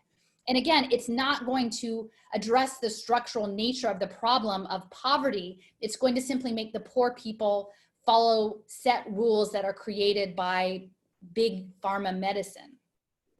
And even things, I work at a public garden, right? And so you're hearing stuff about prescribing nature. You seem a little depressed. You should go outside. Sure, that sounds great until you put it on a blockchain prescription and make you check in with a QR code. And that's where this is all going, is that your whole life becomes a prescribed pathway of maintaining your health, of educating yourself, of trying to get a job. And then it's all tracked and fed into these risk profiling. And then even what's happening now is that they're pushing digital pharmaceuticals, like, and people don't even know that. And that's gonna probably come in through the school systems with kids who are ADHD, and they'll say, oh, you know, your kid is a problem. We're gonna put you on this evidence-based digital medicine program. So, and I'm gonna watch we'll do Kathy, and then we'll get feedback and take a break. So this is just a couple minutes. This is. Meet Kathy. Kathy, care coordinator employed by a local nonprofit. Kathy's organization is part of the Better Health Together Pathfinder Community Hub, which makes her part of a regional network of community-based care coordinators committed to providing standardized, whole person care to people at risk. The hub receives referrals for families and individuals needing support services and pairs them with community-based coordinators like Kathy. Kathy has been helping Joe navigate and access services since he was released from jail. Because Joe will be more likely to succeed if he knows his family is healthy and supported, Kathy will be working with his daughter Sarah and her mother Amy too. Kathy begins by going to their house to start a comprehensive risk assessment that will identify what services Amy and Sarah might benefit from. For each risk, Kathy assigns a pathway, a standard evidence-based care coordination plan designed to remove barriers to good health. Each pathway is tied to specific outcomes, and Kathy will provide support, accountability, and encouragement to Sarah and Amy to see those outcomes are met and each pathway completed. Kathy learns Sarah has been missing school because of her severe asthma, which has sent her to the ER multiple times. She assigns a medical home pathway to find a regular primary care provider for Sarah and a medication management pathway to verify Sarah is taking her asthma medication as prescribed. Kathy assigns Amy an education pathway to present some information about her tobacco smoking, which might be affecting her daughter's asthma. They talk about available support to help her quit, and Kathy assigns a smoking cessation pathway. Kathy will make regular home visits to check in on Sarah and Amy's progress and can help schedule appointments and arrange transportation. For every pathway Kathy's clients complete, such as when Sarah attends her primary care appointment or when Amy quits smoking, Kathy or her organization will receive an incentive payment rewarding her for those outcomes. In addition to her pathways, Kathy will access the Hub's up-to-date resource portal to find community connections that will support her patient's health. Because Kathy tracks every step of this process in the Pathfinder Care Management System, all of Sarah and Amy's providers can access and share real-time data on their clients. This data helps Better Health Together manage quality, identify gaps in service, and increase the likelihood of success for our community. The Pathfinder Community Hub gets the whole region working together for better health. Okay, so we're at 2 hours, and I probably owe you guys a break. So I'm thinking I have more material. I'd really like for us to have a chance to talk together and maybe like interact a little bit. I don't know what people think in terms of using, like taking a break now for maybe 15 minutes and then using this last hour for open discussion, and then I can save that material, and if we want to meet up again, do it again, or I can plow through. I'm sort of open to what people value in terms of this space. I'm trying to be mindful of the time. I don't know, Natalia, can you maybe ask people to chime in the chat and give me an assessment of where things are? Maybe we'll take a 15-minute break, and if you can chime in the chat about if you'd like for me to keep going with more material, or if you'd like to break and have a more broader Q&A for this last hour that's more free ranging, and just chime in on the chat, and then Natalia, maybe you can just sort of evaluate or let me know which it is. Sounds good. Yeah. How many more slides do you have? Oh, I mean, essentially like later it actually goes through, there are a few images I think might be compelling, and maybe I could pull them up during the break. Because essentially what we saw with the Meet Kathy, like those pathways will be the same. That was a healthcare pathway, right? But there will be education pathways, right? There'll be a number. So I go into some aspects of the gaming elements, and that's that latter half is like game logic, currency, tasks, achievement. Can I chime in here real quickly? Yeah. A couple people are saying what they'd like to do. I get the feeling that, I mean, there's so much energy here. There's so much information. I get the feeling there's excitement and people have a lot to say, and it might be kind of counterproductive to take a long break. That's my own feeling. I'm having done like a whole bunch of these seminars. Sometimes you feel like, oh my God, let's take a break. But right now I'm feeling like let's start the conversation. Like, and let's take a little break. Yeah, maybe a little break. Have a cigarette. Yeah, have a cigarette. While they're not being watched by the drone. Yeah. maybe a compromise would be a very short break. People can go to bed, get something to drink, whatever, and then come back. Does that sound okay, everybody? Like a 10-minute break, 15-minute break? Yeah, let's do 10 minutes or till 12:10 or 10 past the hour. Okay, great. See everybody 10 minutes. All right. Pause.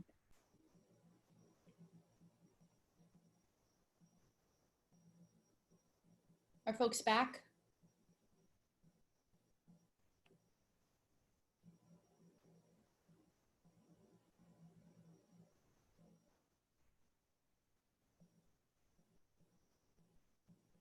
Hello? I'm muted. Yes, people are back. I wasn't sure. I mean, the other option is I could keep going till 12:30 and then do half an hour of open discussion. I just want to make sure people get a chance to be heard, because I'm sure people might have some things that have been on their mind that they want to ask about.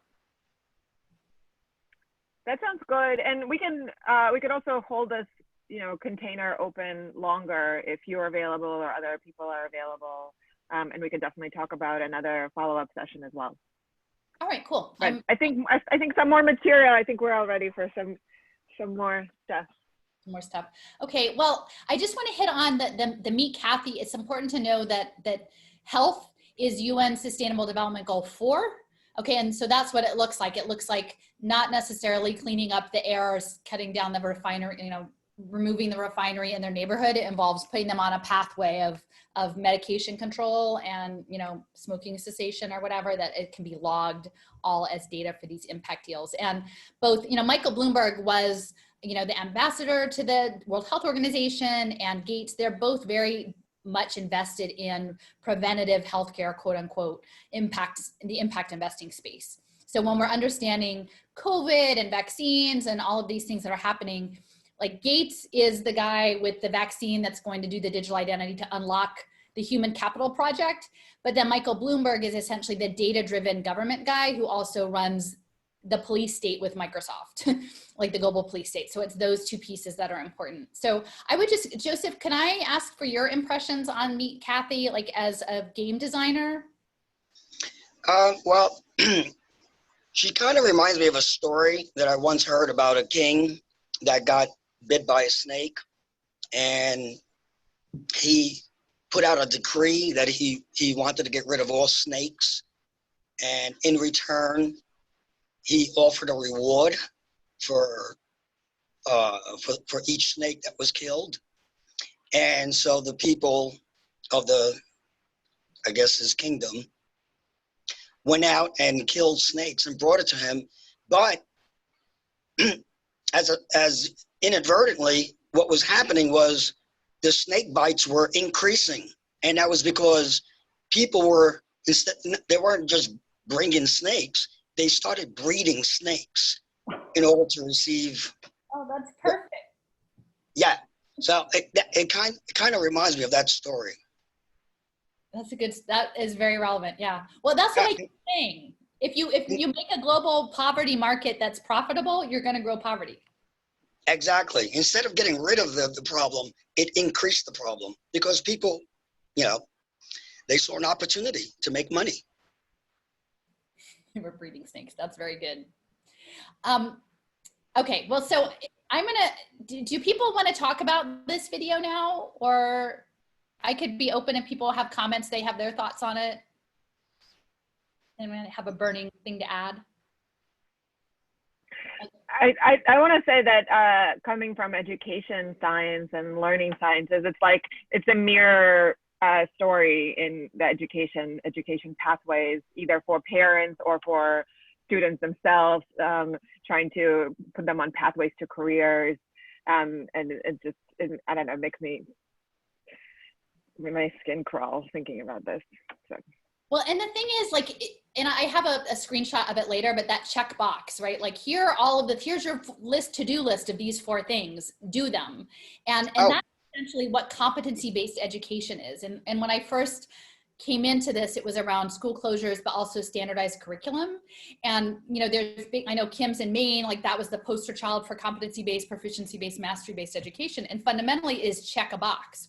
So you don't get a grade. And I'm not like somebody who's all about getting a grade either, but essentially did you do the minimum amount to fulfill this obligation, right? That you have a adequate, even in our schools, that we have adequate yearly progress. Like adequacy just means like, did you check the box? Like, did you vaguely, and so it essentially is setting this up to all be logged on blockchain as discrete tasks that can then be fed into profiling systems in AI. One more thing I wanted to add, that eventually Kathy gets replaced by AI. Yeah. Well, they don't have a face. Did you notice? None of them have faces. Yeah. I have a scary thing. Like, I think before, yeah. I mean, the movie, and I have a slide deck later, but if anyone's seen the movie Her, where the guy falls in love with his operating system. Yeah, I've seen that. That's the thing, as we turn ourselves into digital avatars and we live in digital spaces, then we start to interact with entities on the other side, and it may or may not be clear if someone is an actual human being or simply a generated character, as we're living as virtual characters through these, when Facebook is, a key in pushing, turning yourself into an avatar, and even young children are being pushed into getting avatars. And again, that's also part of capitalism, right? Like your identity becomes a commodity that you can have multiple avatars. You can present yourself differently on every day. Like people's mental state is going to start to break down, I think. But and there are companies like Google. Google came out a few years ago with an AI that calls up different restaurants to book services, and the restaurant had no clue they were talking to an AI. So yeah, I mean, at Georgia Tech, I think there was a teaching assistant, which for the whole semester, like they got great ratings as a TA. Like they were never in person, but I guess it was like a chat, like you could chat with your TA, and people didn't realize till like after it was all over, it was a what do you call it, an agent or whatever. It was not a real person. So I think this picture kind of speaks to this fourth industrial revolution. I mean, I added game of life, but it does look like a game, like, you're in this headset, you're interacting. And just in case for people who are not familiar, and I touched on this before, but what is the fourth industrial revolution? It's robotics. It's this liquefied cyber physical world. It's nanotech and synthetic biology. So changing fundamentally what it means to be human, augmentation, cognitive augmentation, and physical augmentation. This idea of using AI to profile and modify behavior, and that much of it is being tracked within these smart environments to refine the algorithms. And so like we're building our prison. So I thought it was interesting to think about, so what if the game of life, what are these gaming elements? And I know this is Joseph's expertise, not mine per se. So some of this is really new to me, but thinking about what would these gaming elements look like in the real world. So like the logic of the game, who sets the rules? And, it's hard to figure out a shorthand way of telling people what's happening. And I was talking with a friend, we were touring around like various ed tech companies in Dallas, and we were on the highway, and I said, essentially it's like life is a game, and it's been set up by Ivy League MBAs, to profit global hedge funds. And the rules are set by them, but we may not even know all the rules to begin with. And that these nonprofits that are running the social services, they're the dungeon masters. So they're the ones who sort of monitoring the game, like monitor you on your pathway. And then the rules are enforced by these like robotic police and AI algorithms. And so that's how I've been thinking about it for the past year, is like this game and who's in charge of which parts. So the logic of it being managed with Ethereum or some other Ripple type of smart contract with the AI, these assets of what value you're collecting in the game. And some of it, it's maybe, as you said, Joseph, it's special items, right? But sometimes those special items aren't something like a sword, but it could be a tokenized asset. Like a valued item could be your right to do something, right? Your asset could be tokenized, that your right is to access housing for the night.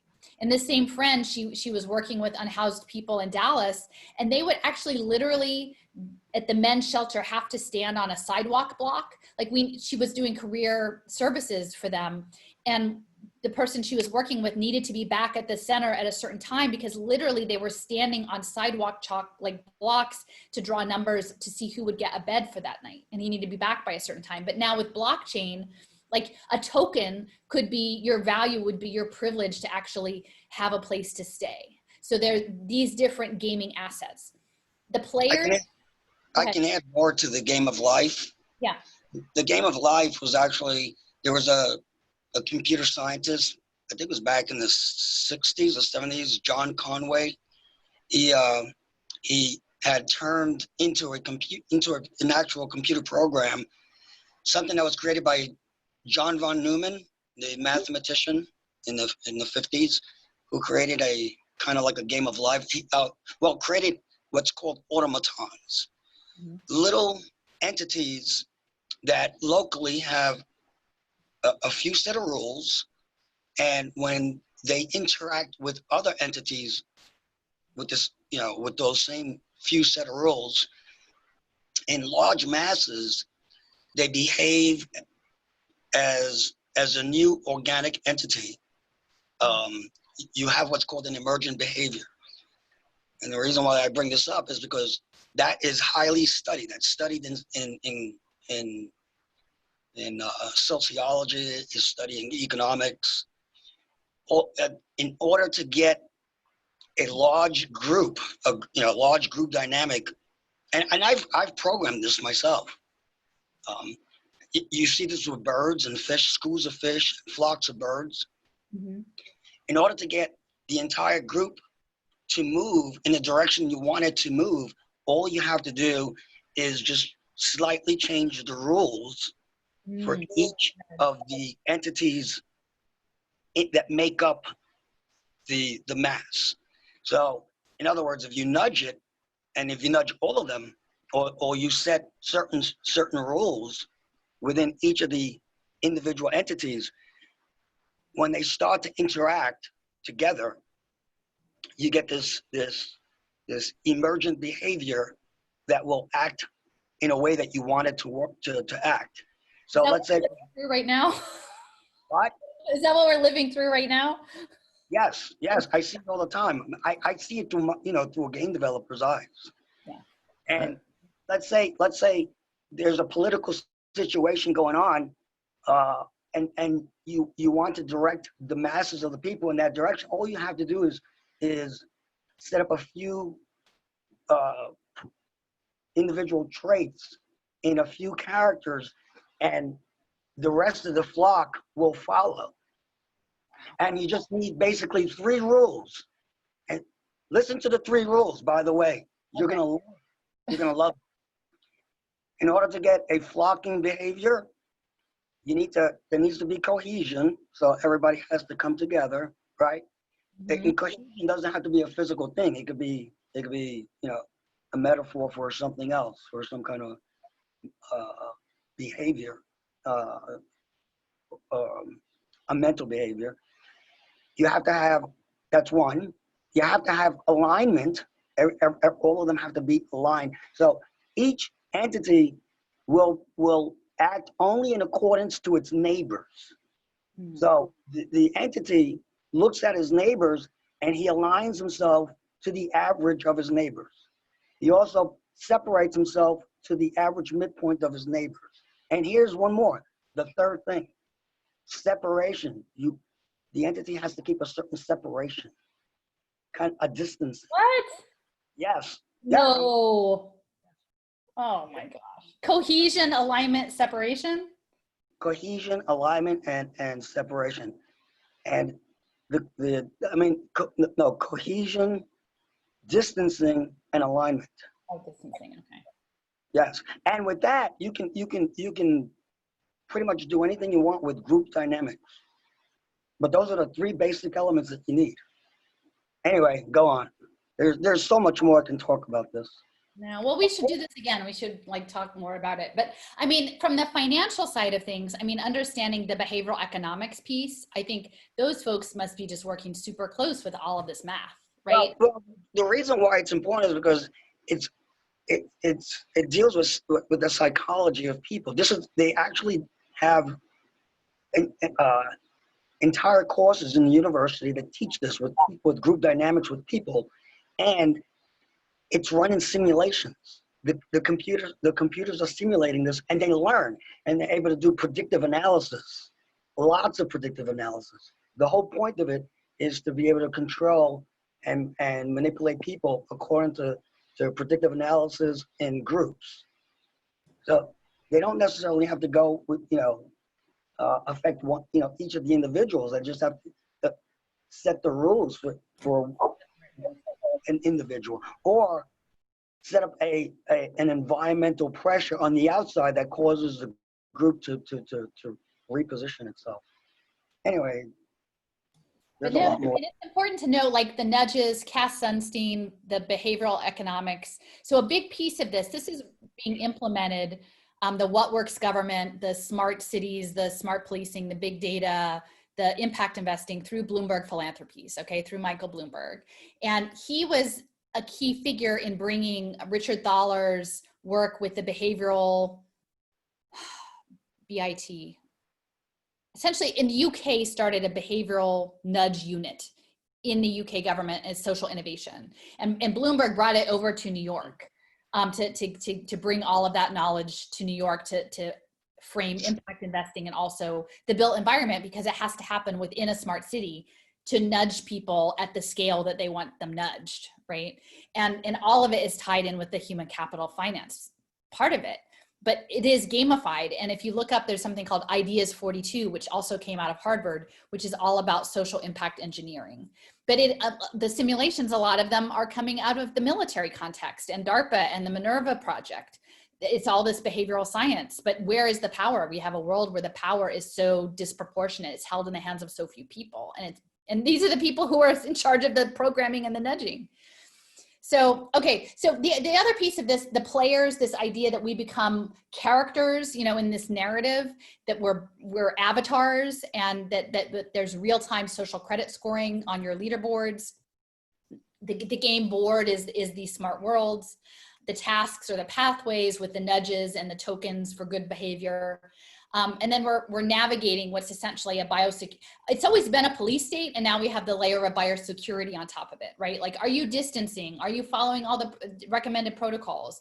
And now with wearable technology, like surely there's going to be some smart masks, or I think someone even just recently shared facial recognition. They're using facial recognition software to identify people wearing masks, people being far enough apart, all of these things. So essentially health is our bodies are being sort of used as their own almost virtual prisons, like weaponized against us to manage us into these, flock types of behaviors that they're looking for. And then the scoring is all of this data, right? Like, how are you on your impact metric? And according to your scorecard, are you meeting your goals or not? And that's how it is scored.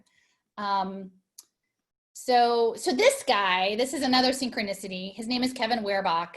A lot of these people who are doing this stuff live in my city in Philadelphia. He is a fancy professor of business at Wharton, which is the business school at the University of Pennsylvania. And his specialty is both gamification and blockchain.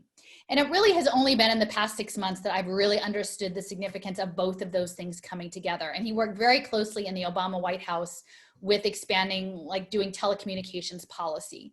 And he this is part of the Wharton lifelong learning. You go to Wharton, you get access to their stuff. And I didn't go to Wharton, but this was just on YouTube. But they're promoting their he's in charge of, he runs a MOOC that's super popular. And he's like, rules matter, and the rules can be surprising, right? Like, some people don't even know that they're in a game or what the rules are. But he said that in the end, you need to be the one to make the rules. And so we're operating in which many people don't even realize they're in a game, or what the game is, or what the rules are. Some do. Clearly, poor people who have been navigating bureaucracies for forever get that there's a game and that there's a way that it wants to be played. There are sophisticated ways that people have been navigating quote unquote games for a long time. But some people are clueless that there isn't even a game going on. But the designers and the coders are the ones with the power. So again, his 2 books, the gamification toolkit and the blockchain. So the blockchain is essentially allowing capitalism to go into the virtual world because it is tracking digital assets in virtual space. Yeah, Joseph? I wanted to add, it's when I had worked at Silicon Valley, and I think I told you this, when I worked for the casinos, a company that was making casino, casino slot machines, games. And when I first started, I had to create a slot machine game that was rigged. They explained to me that the computer that is normally kept, let's say at the casino in the office, has a database that determines what the payoff is going to be for those machines on the outside. So I had to write the program so that I can fetch the data, and then based on the data that I fetched, I had to set it up so that it lands. It lands on the data on the setting that is given to me, and that's by computer. So the whole thing was rigged, and I didn't like it. And when I brought it up, they said that it's legal according to state law, but the odds of winning were sometimes like 10,000 to 1. Those were incredible odds. But people don't know those odds or they wouldn't play. Yeah, and these people are playing really hard, thinking that if they spin the wheel real hard or they spin it real soft, it didn't matter. When I wrote the program, and every other person that worked there, they had different games. When before they even touch it, that wheel, for example, was going to land on, let's say, number 6. It didn't matter how hard you spun the wheel. And so the game was rigged. And, I imagine that this game, the game of life that we're living in, is rigged also.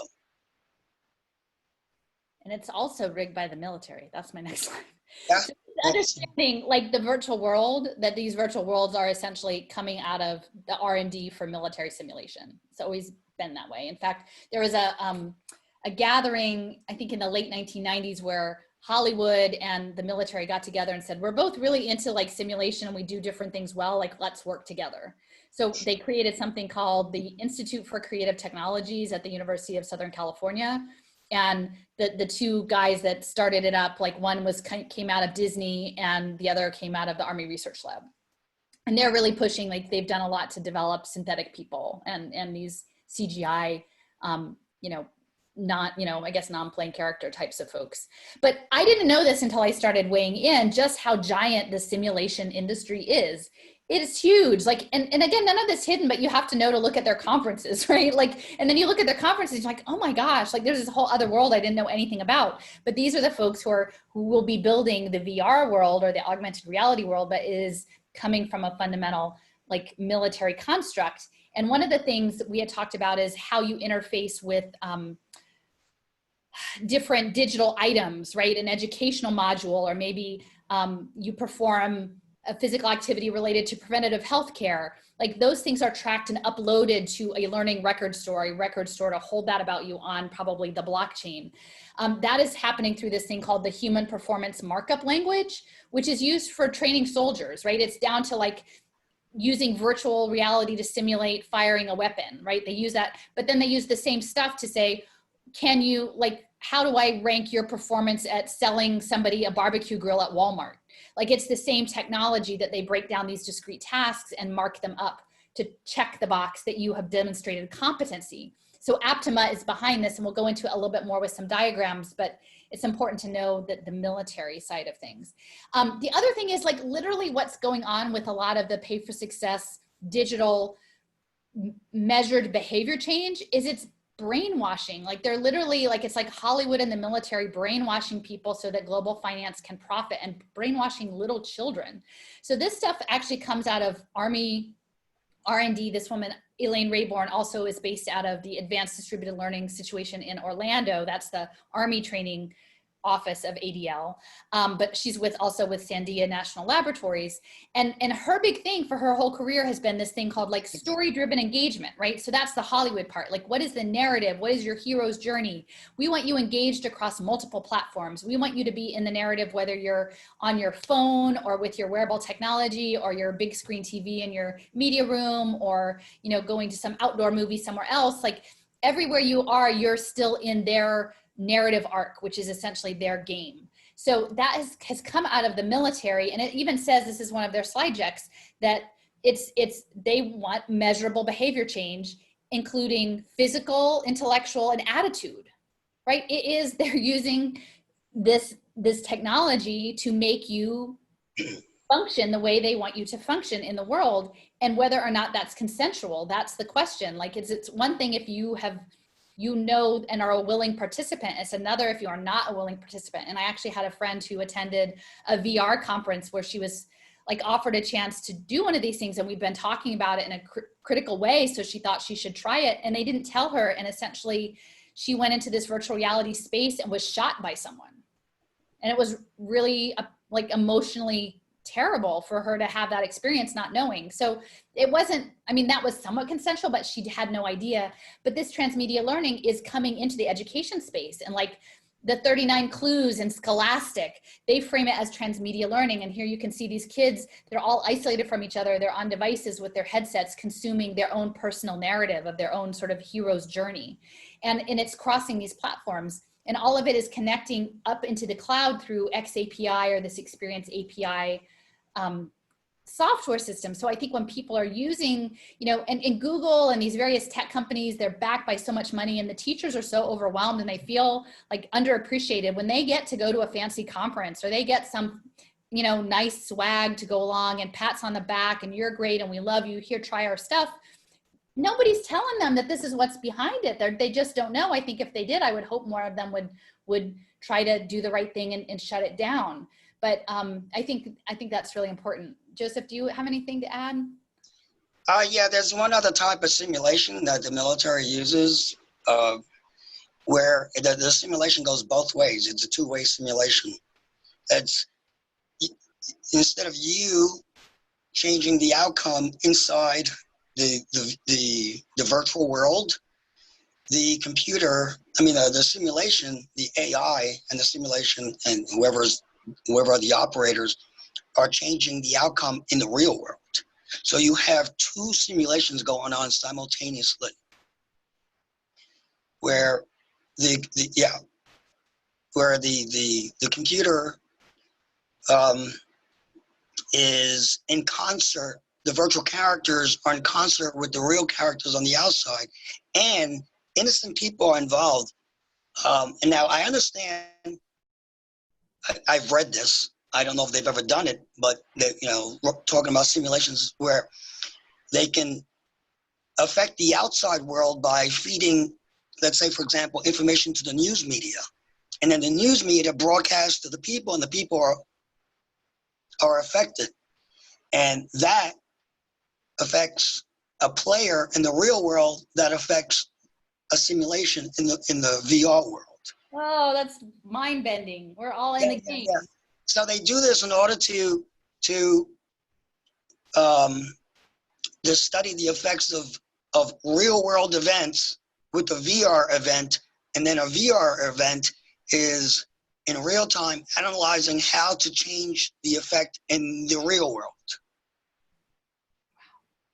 Wow. Okay. I think we're crazy.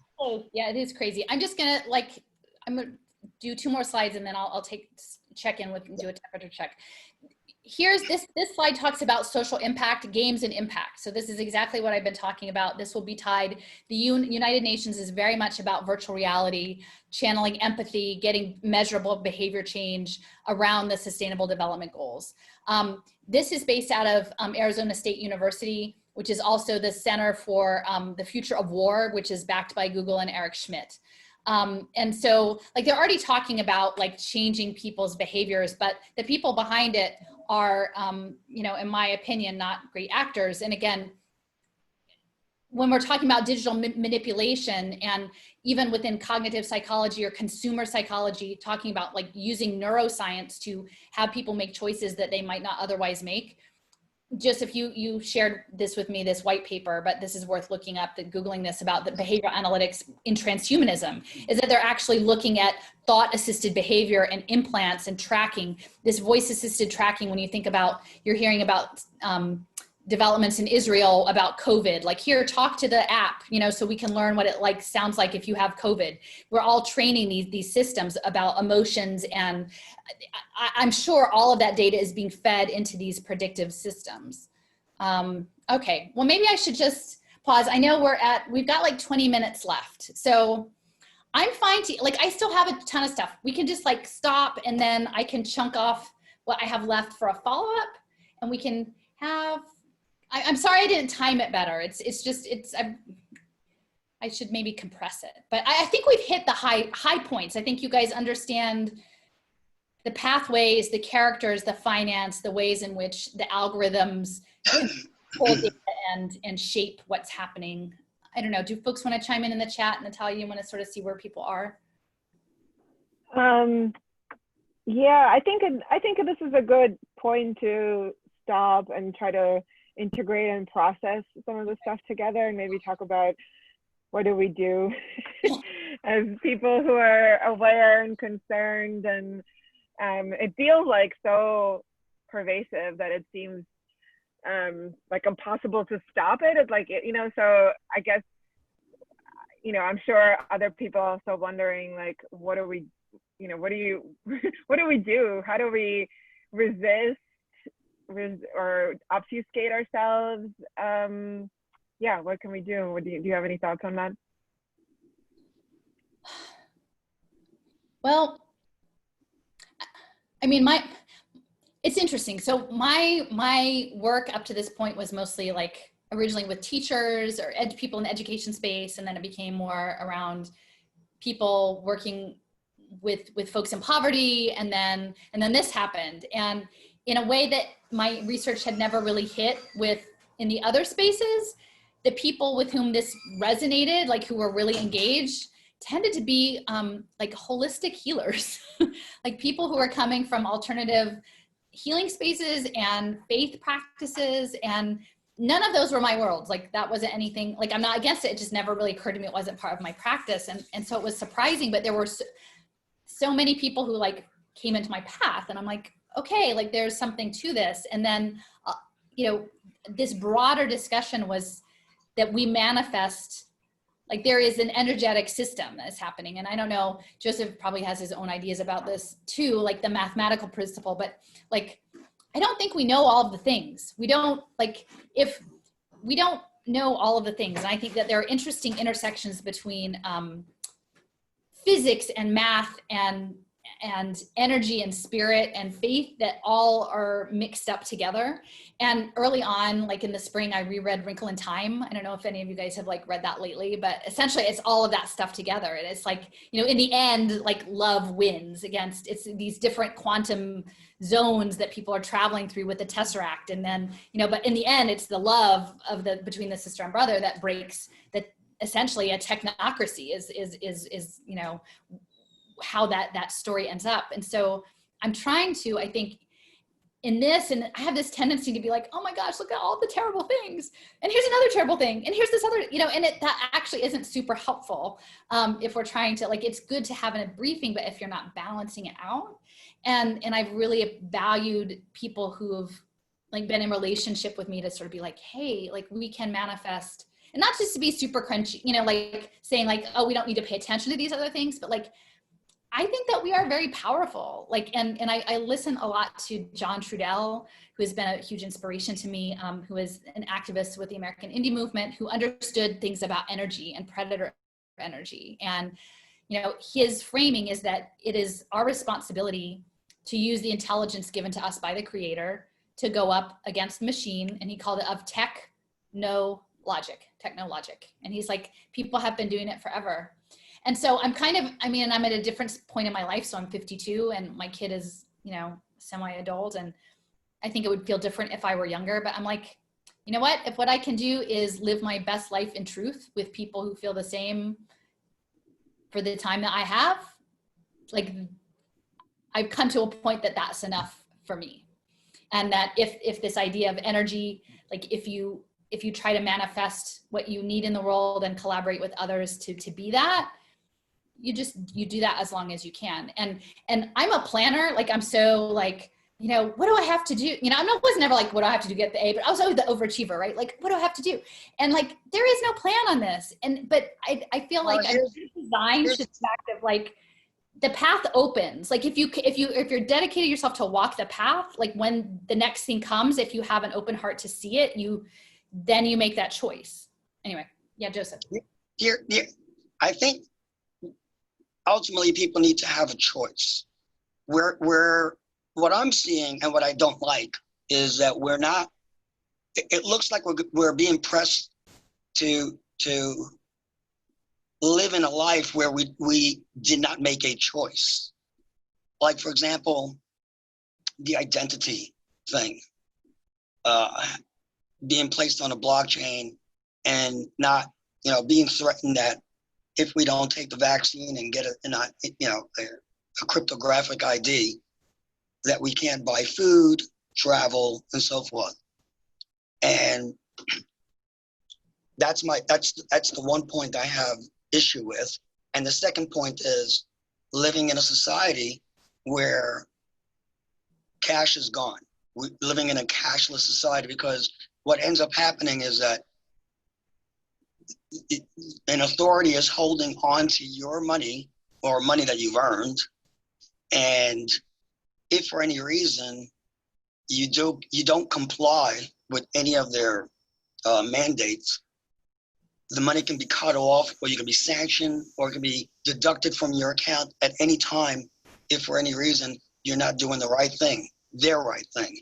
So I think what we need to do more than anything is just, we need to tell the politicians, we will not accept that. Those two things. Push back against that and say, hey, if you guys want to place chips inside of you, if you want to change, if you want to biohack yourself and turn yourself into a robot, a cyborg, do it, go for it. But if I choose to have a life independent of that, and I want to continue associating with other people that are like-minded, don't impose your will on me. Don't try to force this technocratic rule on my life. My life, the highest authority to my life is myself. You have no authority over me. And I think what we need to do is just push back we need to push back strongly against a 100% cashless society, and push back against identity. Having your identity on a blockchain, any identity. I think 5G that's a part of it though, because even if we stay off of the blockchain, if everyone else we're fried with 5G towers or 6G small cells, whatever. It doesn't matter. It doesn't matter. Listen, if by law you can't use my facial recognition to permit me to enter a store, my identity has, then that is the law. They have to allow me in. You don't necessarily have to have a card or a chip in you. They can use all kinds of different various. Well, I'm just saying that I think 5G is a part of it. There are a couple of interesting questions on the chat. I think Melanie, if you want to ask, I think she's probably curious about something that a bunch of us are curious about. And somebody, maybe Gabriel, had his hands up. Yeah, Gabriel. So you want to go first? Who was that? Melanie? Melanie Best? I'll just read it if you don't want to. Are you there? She said, okay. Okay, can you hear me now? Yeah. Okay, yeah, I was just wondering about the social media as the place where our information is collected and run through these algorithms and analytical things, and then as that related to the discussion about flocking behavior and nudging. Yeah, and can I just interject into there about the nudging and flocking behavior? When Alison and Joseph just gave sort of solutions to how we might resist, I couldn't help thinking, like, that sounds like already permitted moves in the game. But anyway, go ahead with Melanie's question.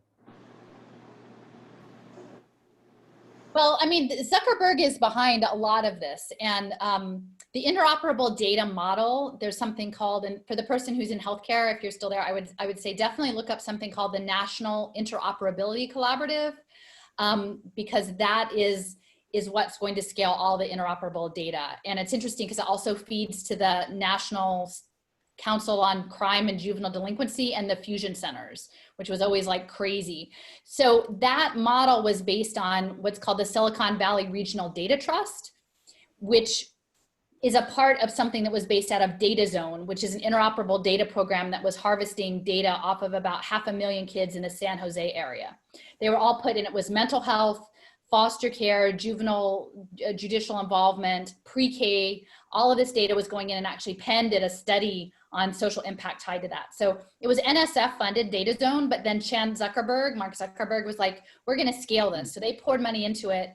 Then it became bigger, the Silicon Valley Regional Data Trust, and Priscilla Chan actually gave the keynote at the launch for this. It was in the press release. And what's really troubling to me is in this one-page press release, it said there was a panel discussion and it had like a juvenile court judge and a couple other people, and then it said David Hausler was there. It was a lively panel discussion. Like, I don't even know what lively meant, but David Hausler was the person who put the genome sequence on the internet. So the fact that he was chosen to be on a panel discussion at the launch of this interoperable data system, to me, implies very much that there's going to be a genomic profiling component to this. And a lot of the impact markets are tied to what's called opportunity youth, opportunity zones, opportunity atlas. So people who are in communities that may exhibit a lot of epigenetic trauma, like in their genome, will be profiled in I think, very nefarious ways by these systems. So just to say, like, Chan Zuckerberg is very much a part of this, and then to understand the mental health is a huge piece, because, you know, if you saw how it was framing things, it was measurable behavior change. They want to change your mental health status. And like, right now, we're sort of undergoing a prolonged like psychological assault with how things are happening in this response. They are creating markets for these teletherapy programs that will now be run through schools, and the kids will be coming into schools with recs, and they'll say, oh, well, Obama gutted the Privacy Act in schools, so here we'll put you on these teletherapy programs to profile you. And then nudging and like milking certain populations for impact data, but also, like, you know, I think, who knows what's in all of these therapy programs. I mean, Achilles is a prescription video game, for goodness sakes. And that's out of University of California, San Francisco. So it's nefarious, and people don't even know that there's a growing prescription digital video game market. I don't know if that answers the question. Joseph, did you want to add anything? No. Okay. Gabriel had his hand up, and then Jacob. Yeah, no, so I've been sort of waiting for this part of the discussion since way earlier on, when I recall, Alison, you were saying how, like, some leftists think there's like a liberatory or emancipatory potential in some of these technologies. And I agree with you that a lot of leftists are like way too naive about the way these things are being rolled out now, the intentions with which they are being currently developed. But you then went from that into, like, it's in the nature of these technologies that there can't be. And I was wondering how that follows exactly, because at that point in the discussion, we were also comparing this to the enclosures. And, like, during the enclosures, like, the same argument you were making that, like, these are the people using these technologies, this is what they want to use them for, the same argument could be applied to the building of factories, the development of industrial production. It was not proletarians who were doing that. But at the same time, like, Marx was not saying in response to that, you need to go hoard gold and be a peasant on the Isle of Skye, where it'll be like too remote for them to bother enclosing you and you'll be off the grid. Or he was not saying we need to manifest love.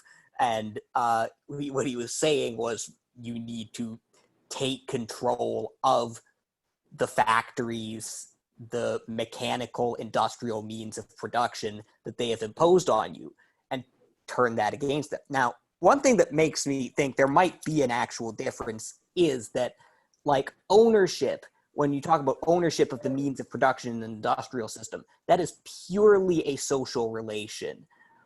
Whereas with a lot of these digital technologies, ownership is literally a technical thing. Like a system can be owned by someone in its code. But making that a technical as opposed to a social relation, I'm not sure whether that makes it more or less stable, because like an iPhone is locked to Apple and it's designed so that you can only do with it what Apple wants you to do with it. But also a hacker can get in there and unlock it, jailbreak it. I know a guy who literally does this and turn it into a general purpose computer that anyone can use for anything they want. And it seems to me, since like we really do have very little realistic like vision for resisting this in the short term, a lot of the future of revolutionary activity might consist of literally jailbreaking these massive technical systems. That's my perspective, at least. The weak link in all of that, speaking about hacking, are the IoTs. The computers, the servers are highly secured, with cybersecurity, but the IoT devices are the most vulnerable because they don't have a lot of security. They're small devices, and the entire technocratic apparatus depends on the IoT devices, and they can be cracked, all of them. That's why we all have to do cybersecurity. It's like no one can have any other job besides building the virtual world and securing it. Yeah, that's the 5G, the antennas and the IoT devices are their weak links and their big Achilles heels. And they know that, but that's why everybody has to do cybersecurity. Like we're not allowed to be human beings. We just have to sit on top of the cyber and make sure it doesn't get hacked. That's a sucky life. Yeah, you have to be a snitch. Jacob, did you have something? Yeah, you can hear me, correct? Yeah. Excellent. Yeah, I had two things. Basically, one of them is an example from earlier in the discussion about the flocking behavior. I wanted to give a specific example, actually, because they're already thinking about that, and I don't mean in the social media context or something else. I read a paper, I think a couple of years ago, where they're thinking about like autonomy in cars, and if there's going to be cars that, we'll call it drive themselves, or what that concept looks like. But one of the things that they were studying was, right, there's certain problems with traffic. For example, they were looking at the waves of brake lights people have, right? People instinctively will brake, and then there's this, if you've sat in traffic for long enough, people do that. And they basically studied if they could get these either partially or fully autonomous vehicles to cease that behavior in the people.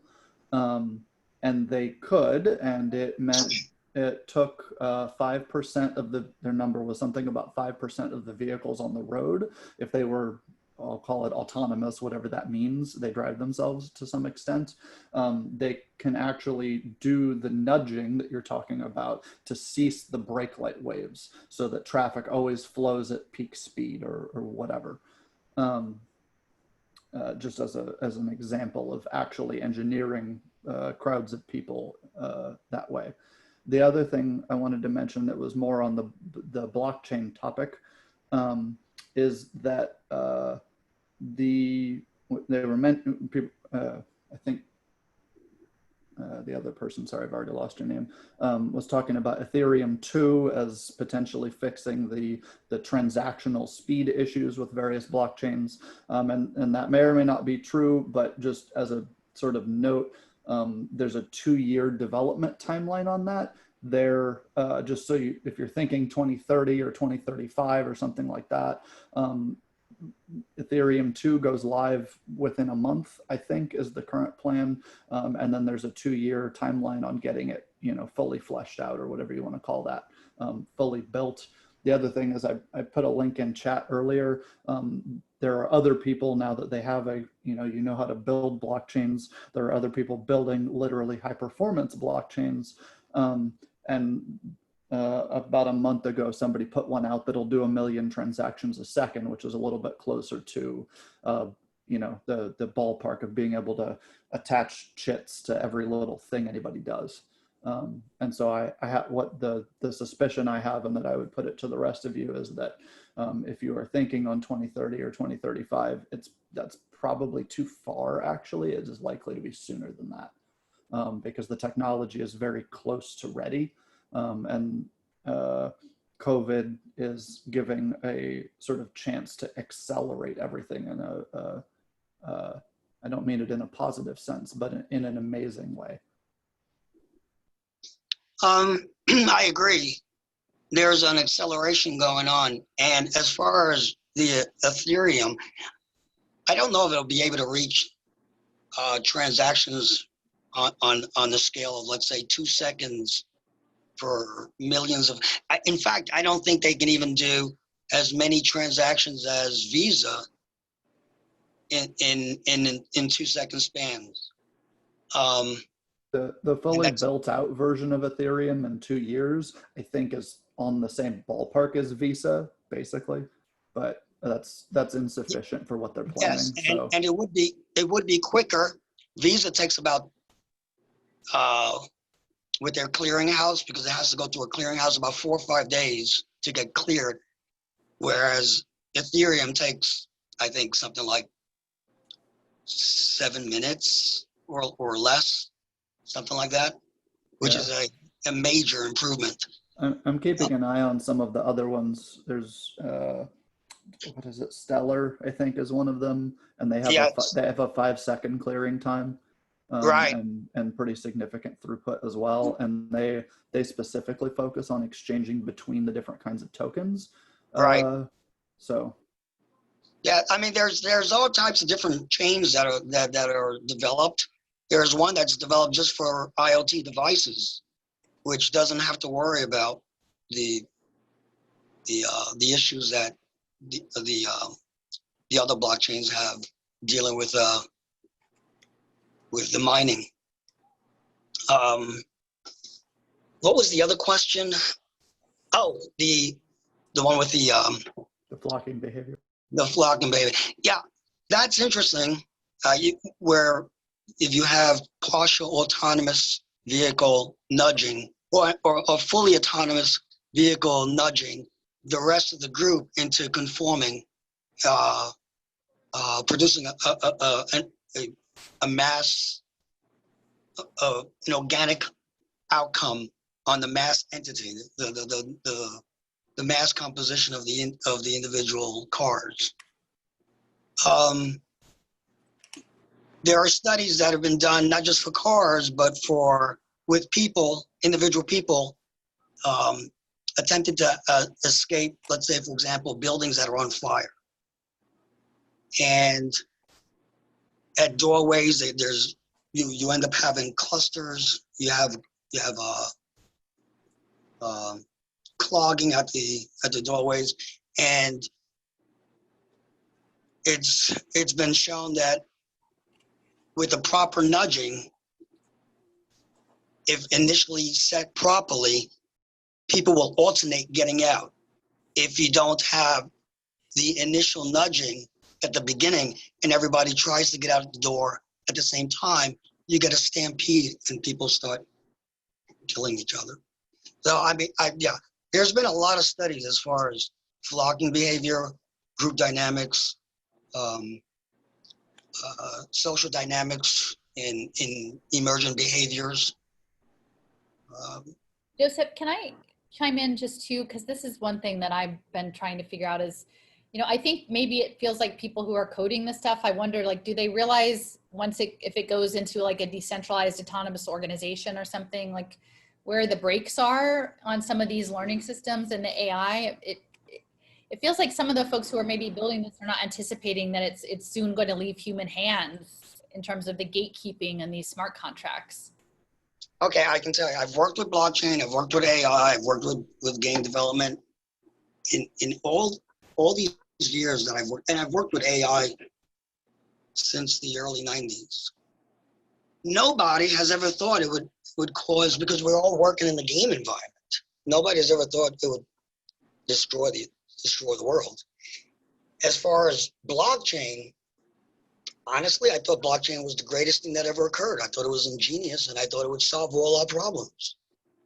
Until I realized, until I started studying smart contracts. Then I realized the danger of what smart contracts could do to society. The whole idea of a decentralized currency in the hands of everybody sounded to me like a wonderful thing. So most of the developers, most of the people that develop on blockchain still think that it's going to free the world. They really do. Not until they really think about the broader scale. See, because they have no idea about the stuff that you're talking about. Nobody told them about the social impact bonds. The impact bonds, the impact investment, that changes the entire game. I know. Totalitarian capitalism. And the thing I forgot to mention in all of this is, like, when they're channeling global capital, so it's called the Impact Management Project. People are like, well, maybe this isn't such a big deal. But I would say look up the Impact Management Project, because it's like 2,000 of the world's largest asset holders that are all aligned to the UN Sustainable Development Goals for ESG, right? As environmental sustainable governance, to do the right thing with their capital, which means channeling it through your good behaviors and tracked in a police state. But among those asset holders, faith-based communities are big. And it's not just the Vatican Bank, it's LDS, it's the Saudi Sovereign Wealth Fund, like it's these folks that are holding money. And once you start overlaying things, like they're even talking about coding religion, right? Imagine if your smart contract pathway involves behavior modification to a faith. That's becomes really scary, especially if you start to automate it. Right? And that's what's coming. So it's not just techno-fascism, but it's theological techno-fascism that's coming. And here's the other thing. And as far as like with AI is a really interesting field. I've liked AI for a long, long time. There's different types of AI, actually. There's a whole bunch of different types of AI, all kinds of different algorithms. And the AI that most people hear about is the deep learning, which is looking for patterns, takes patterns, clusters it into groups, organizes it, is able to look at sequential patterns, the type of data or patterns that is used for speech. When you're talking to your phone, it starts typing out and the words, and in some cases, if you really pay attention, it types out the next word before you said it, because it's anticipating. Okay, so that's sequential to sequential AI. There's convolution neural nets, the type that looks at your face and can recognize who you are. There's deep fake AI, which is two adversarial, an AI and an adversarial that is telling one AI is telling the other AI if it thinks it's a fake face or a real face. Literally, one AI is trying to construct a human, what it has been trained to recognize as a human face, and the other AI is looking at the outcome and saying, nah, it's still fake. And the first AI will continue to make a face, reconstruct the face, until the second AI is fooled into thinking it's a real face. So, and that AI is used in military simulations, by the way. It doesn't have to be just for deep fake faces. It could be used for other things. I'll get into that on another day. So AI is all about patterns, all about recognizing patterns and being able to predict what is going to happen next. And had a couple of people who want to ask some questions, and sure. we're we're past one, but we want to, you know, give a chance to people who've been had their hands up. So Judith has had a hand up for a while. Yes. Just to create kind of a line here, Judith, and then William and Spencer wanted to say something, I think, to the resistance part. So Judith, William, and Spencer. Okay, so Alison, you pointed out as income sharing as a way to kind of coerce people into learning certain traits. It's a way to nudge people into learning to become coders or cybersecurity specialists. There's also something, just on a sidebar, called sugar babies, where rich and famous can pay young men or women, pay for their college as a way to get their degrees paid for as well. But I wanted to know, in countries that don't charge for education, how are they going, do you have any information on how they'll nudge, or will they just do away with humanities and fine arts? I mean, well, the education stuff is all running through the OECD. So the idea of badging, I think in Europe, in the EU, it's called Erasmus, is like the EU higher education. And what's transitioning now is like they're going to call it lifelong learning, right? Because if you have an impact market, you don't want an impact market that ends when people finish a 4-year degree or a 2-year degree. You have to keep them on the pathway, because if they stop being on the pathway, you're done processing them. You can't make any money off of them. So it's all framed as quote unquote lifelong learning. Even, I mean, I think the goal is like in utero brain training, or, you know, if they can get there, and then all the way, the arc all the way up. So they're in the process of breaking that down now, which is part of the, you know, not bricks and mortar schools, or making those so horrible that people are finding other micro schools or pods or things doing, you know, and that's, you know, I think that's global, but there won't be higher education. It's just going to be getting the next micro credential, I think. And that's the thing about debt, which is frustrating trying to talk to people who are dealing in student debt, is they're thinking about it how it used to be, which I'm not saying that isn't a huge problem, but this whole new paradigm is underway. And so what's going to happen is that people, they will reskill you out of your job, right? They'll say, oh, I'm sorry, Allison, now you need XYZ 3 extra skills. We're laying everybody off and you can reapply, but you have to reapply with these 3 extra skills, right? So then most of that training is going to be through an online module. And that probably will have a cost. It will be self-funded, right? So, and it won't be a lot, right? It might just be $100 or $500 or whatever. But say you do that, a lot of those modules are so terrible, people never finish them. Like they either don't succeed at the class, or they give up, or even if they get the thing, there's still, like Joseph said, you know, 50 other people competing for that slot. You know, so you've gone into a little bit of debt, you've gotten the thing that they ask you to get, and you still don't get the work. Well, then you've got micro debt. And then, so then there's some other job that opens up. Well, if you get these 2 more skills for these couple $100, and that's what that new version of debt looks like. Someone who would never say, I want to go into $20,000 worth of debt for a 4-year college degree. And, you know, who's have an economic situation that they're like, that's not an option for me. That's not going to be the option for anyone. The option is going to be $100 here, $500 there, maybe 1,050. Like it's, and it's interesting because the people who structured these markets, George Overholtzer is behind all of this. He's one of the linchpins. He was in on the ground floor with Capital One credit cards. And what Capital One credit cards was, it was a credit card that wasn't attached to a physical bricks and mortar bank.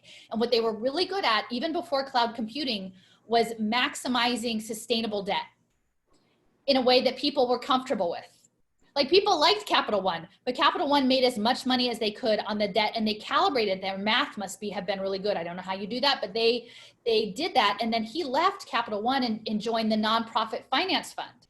So he remade the nonprofit world to be data-driven for evidence-based results. And then he moved to third sector capital partners, which is seeding all of the pay for success projects. So we have to understand that human capital processing through education and badging and micro-credentials and AI human resource assignments stems right back out of the credit card debt industry. It's been baked in since the beginning. So what I'm hearing is basically, if you want to work, you'll have to just buy into the system of learning, getting these micro-credentials to continue to just survive. So it doesn't matter how you're nudged.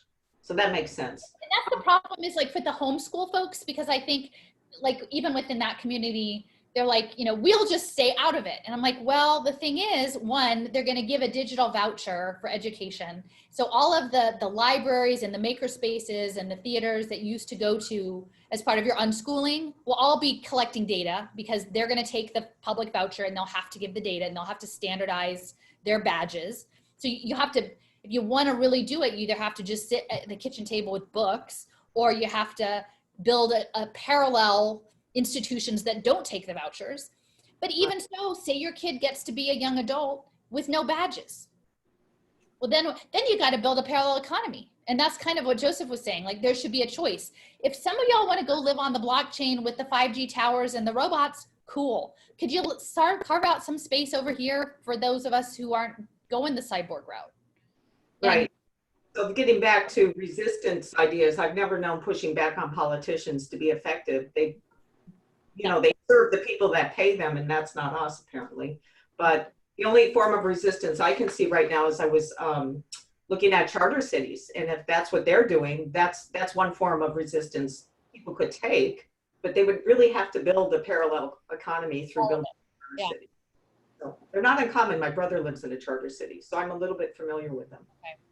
So that's my take. All right. Cool.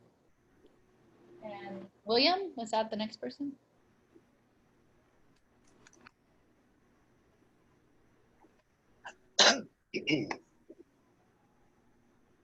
Was it William next, Glenn?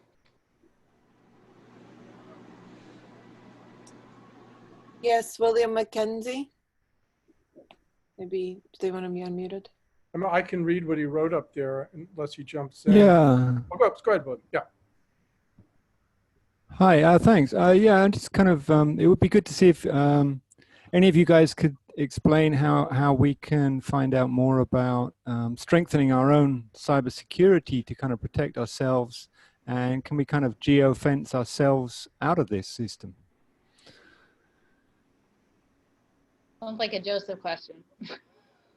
The only thing I can think of at the moment, because I know technology, if you want to shield yourself from the COVID tracking, turn off your Bluetooth.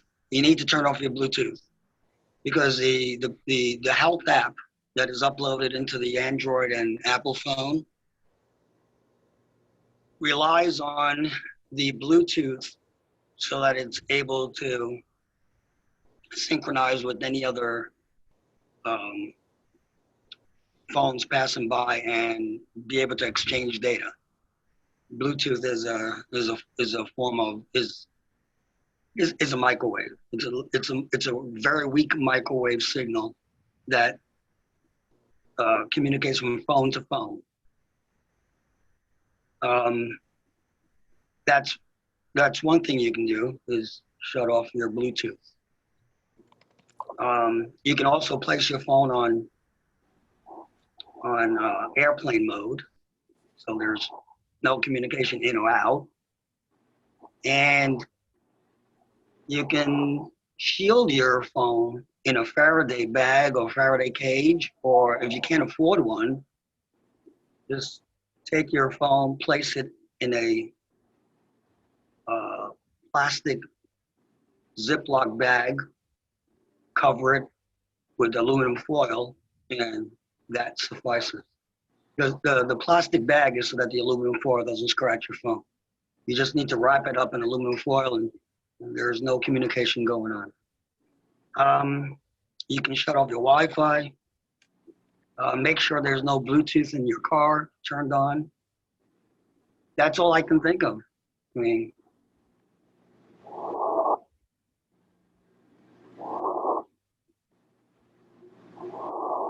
and if you want also, if your community, if you really want to get into more security, use encryption when you chat with other people, and navigate the internet via a VPN. That'll give you more security. Spencer said he had maybe something specific to offer, and Sarah had her hand up. That's the cue. Hey everybody, it's Spencer.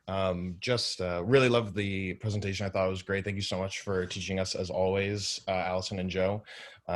As far as the political aspect of it, I know somebody brought up geopolitics about Russia and China. And if you look at the World Economic Forum Center for the Fourth Industrial Revolution, which ties in the Sustainable Development Goals, everything we've been talking about today, every major power is involved, cooperating together. They brag about their collaboration and working together.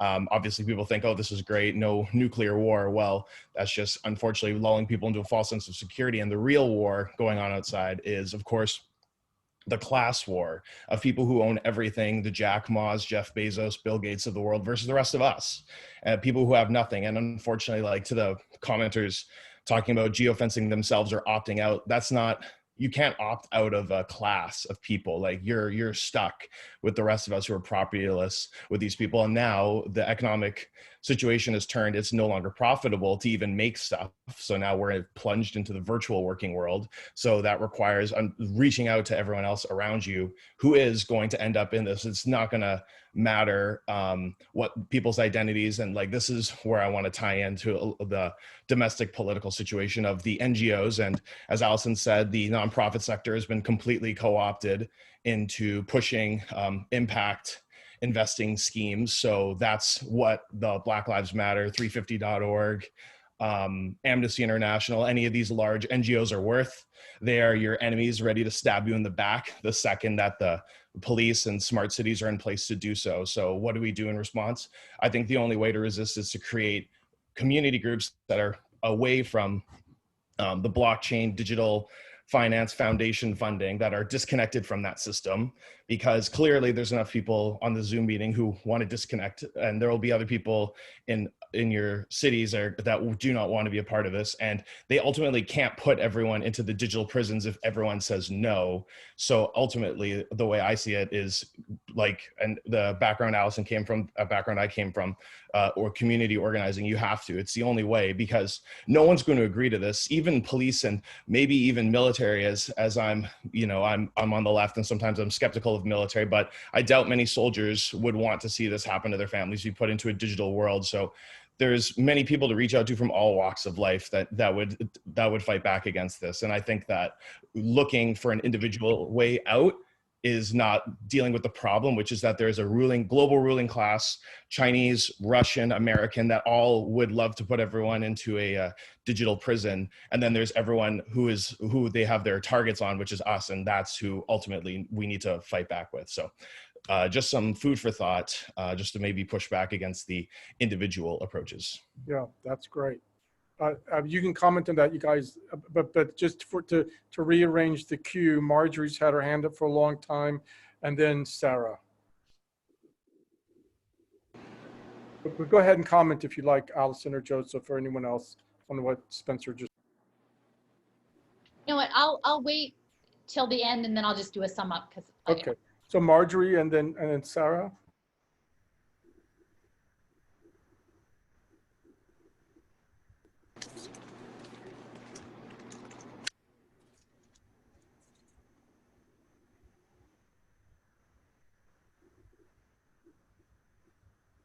Marjorie, I see you there. I don't know. We can't hear you. I don't know if you're yeah, you look like you're unmuted. Marjorie, can you hear us? Oh, hey, Marjorie. Yeah, you want to go ahead? Oh, we can't hear you. We can't. You could type in your comment if it's not too much.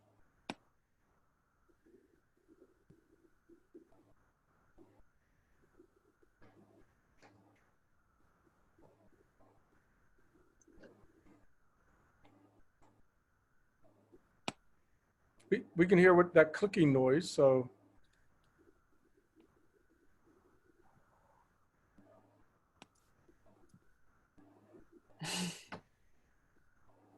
Oh.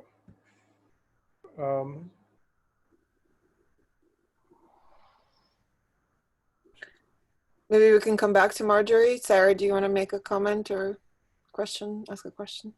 Oh, yeah. Yeah, and thank you. This is amazing. This is just answer to a prayer to meet other people that are aware of these things and to be educated. So with more in depth, what I've felt for so long. But anyway, I just had a little question. Just wondered. I mean, I have a zillion questions, but it just keeps coming to me. It just sort of encapsulates just many things. But like how I tried to do a search when you said Haven Insurance Company, like who those people are. Like when I tell somebody this, like I couldn't find anywhere in all my Google searches in the last hour, like how you know that it's Bezos and Bloomberg and all the people who created that. Like it doesn't say obviously on their website. It doesn't. And I did a bunch of searches and then somebody sent me littlesis.org, but it doesn't say the source of anybody can say anything. And I obviously believe you, but I mean, when people ask me things, it's like they want to read the proof, you know what I mean? And even I want to know like how Alison and all of you presenting, and I forgive me for not knowing all of your credentials because I've literally just found you and I haven't even looked into who you all are. So I'm so glad that you know these things, but how, like I feel things. I don't, and then I find things. So like my trajectory is an inward seeing and I've written about it for 20 years and then it comes true 20 years later. So I don't know, like, how do you find that list of those people? Like, what are your sources, I guess, if I may ask? Thank you. So yeah, so Little Sis is a relationship mapping software that I use, and it is problematic. It's open funded. It's funded by Open Society. They haven't kicked me off yet. But I never could quite figure out why nobody wanted to participate with me in the like fancy Little Sis research group. It's because they weren't doing the same thing.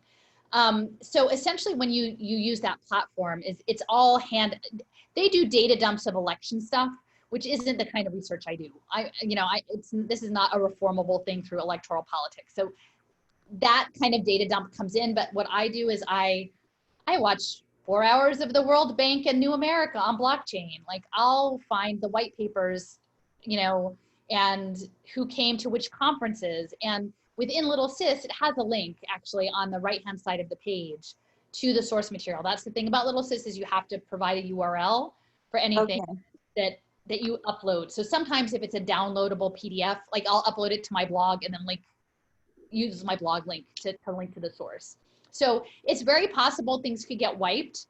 I generally try to highlight the whole thing. Like sometimes I highlight 100-page reports, which of course loses all the formatting, and dump it in the memo thing. So if it gets wiped, at least somebody knows I didn't make it up. But that's how it works essentially. If on any of the maps that I do, you have to enter database records.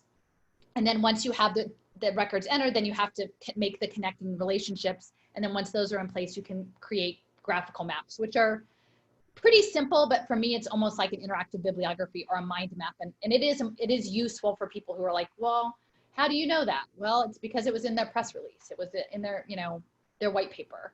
And it's a good place for me to remember because there's so many that like the transhumanist behavioral and, analytics. I would lose that, but now it's in Little Sis now and it's tied to transhumanism, and so I can find it again. And anyone else can find it too. And I've hacked it by adding keyword searches and things in ways that it wasn't set up to do.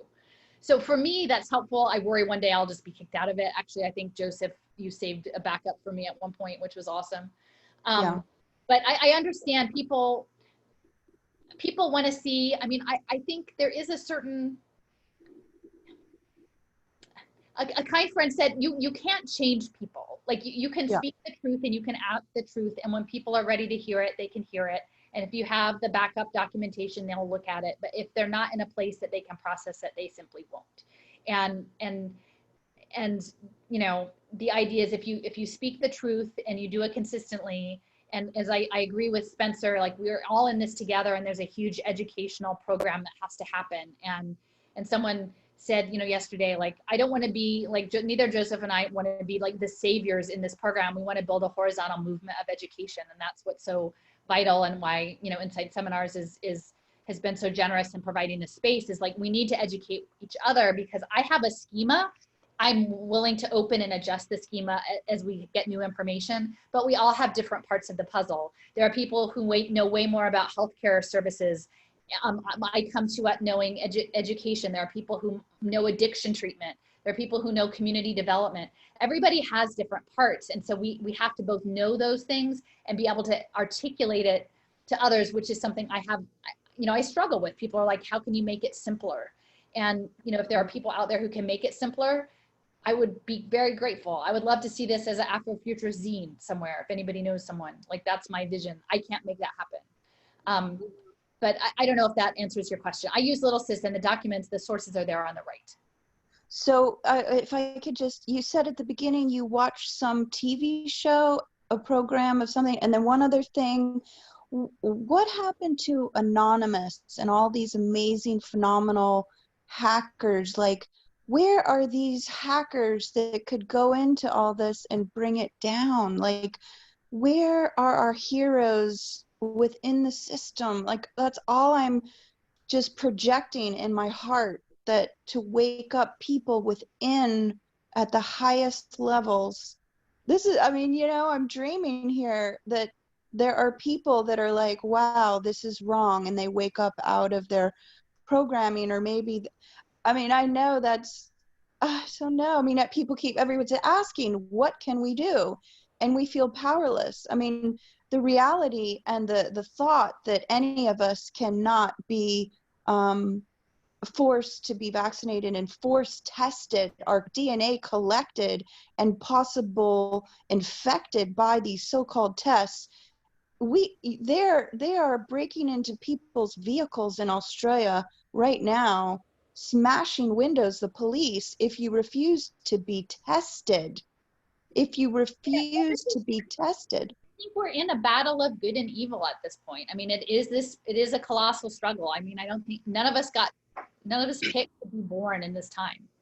This is the time we're born in. It's really unsettling, because I think, Spencer, in like one of your messages earlier, like the nature of politics and alignment, as much as it's doubling down and becoming like partisan, it's also falling away. And as I've done this work, like the people that on paper should have understood what I was talking about have not been able to, even looking at all of the facts, and people who are unexpected allies, but who also, like, I haven't changed my values. I understand this is a racial capitalism, and this is a progression from doctrine of discovery. But the people who can hear that aren't necessarily the people I thought. And so I think we're going to see a shift in how people hold together. And for me, I see it as there will be people who will go the transhumanist, augmented, digital route and either do that with excitement or just succumb to that. And then there will be people who will strongly resist. And within both of those categories, I think it will be very eclectic. So how do we, when that crossroads come, like live our values in the group that we find ourselves in and educate others, hopefully towards, and this is what I will say is, and also in response to the technology, I think that the answer is restoring right relationships. And I don't know that the technological systems that we are so dependent on are, I think in many respects, they're at odds to right relationships and in some ways obscure, like global supply chains and child slave labor that support these structural systems and the environment and these other things. So for me, it's about how do we seek right relationships to one another and to the earth and to within a larger historical context. And that's all we can do. I wasn't a faithy person, but I'm like, we have to trust that we are enough. And I think the fact that I found out about piezoelectric human energy harvest this week, which is super grotesque and frightening, but like they would like us to be their matrix batteries. They want us to be their matrix. So we must be pretty damn good if they want to like pierce us with their crazy piezoelectric jewelry handlers. Like we must be really powerful. We just maybe don't know it. And we don't, as I didn't get to the end, but the end of my presentation, it's like Joseph said, there are always cheat codes. In every game, there's a cheat code. And I'm like, yes, maybe we don't know what the cheat codes are yet, but if we have perseverance and we find the people, we'll get there. And if we don't, then we gotta live our best life. Our biggest cheat code is our the infinite level of our authenticity. Yeah. The That also infinite sounds like level, whether we're expressing our fear, expressing our love, our empathy, just being as real and courageously authentic. And I have actually found that I've, lack of a better word, broken through or dissolved barriers with other people who were completely impenetrable. And through, I mean, sheer will of love and sheer will of connection, dissolve my own BS and my own, you know, and just move past all my own, not all, but some barriers enough where my authenticity and my expression, and whether it came through just wailing and crying or just presence, stillness, whatever form arose in me as the authentic thing that I needed to witness in myself to heal my own programming and, you know, deep state, you know, self-oppression, just oppression through my DNA thousands of years. And that person literally melted immediately. And this has happened again and again.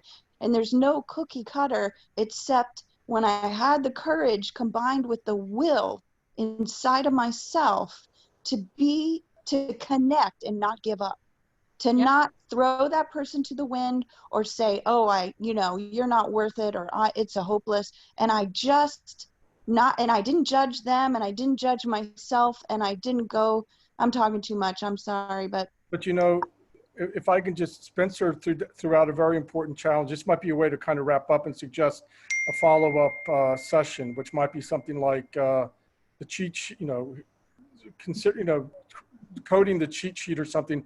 That's all beautiful and powerful, and that kind of talk is encouraging to me, Sarah, but I'd like to remind us that Spencer threw down a very important challenge and I'd like to add to that challenge that it might be that one of the rules, in the sense that Joseph mentioned, written into the current game that we're all in, is that we must think in individualist terms. Mm-hmm. That we think that somehow, like someone in the very beginning said something to the effect that, well, I live by a river and I grow my own food. And Alison quickly said, yeah, but all the rest of us.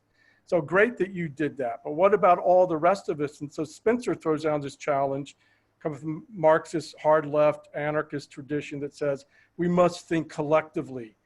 If one person does the kind of work to free him or herself from the matrix, whatever, wonderful, but what about all the rest of us? And so maybe a good follow-up seminar would be something like the cheat sheet, you know, or the cheat sheet collective or something like that. I don't know. I just want to, that's my last comment. I want to throw it to Natalia and we can start wrapping up.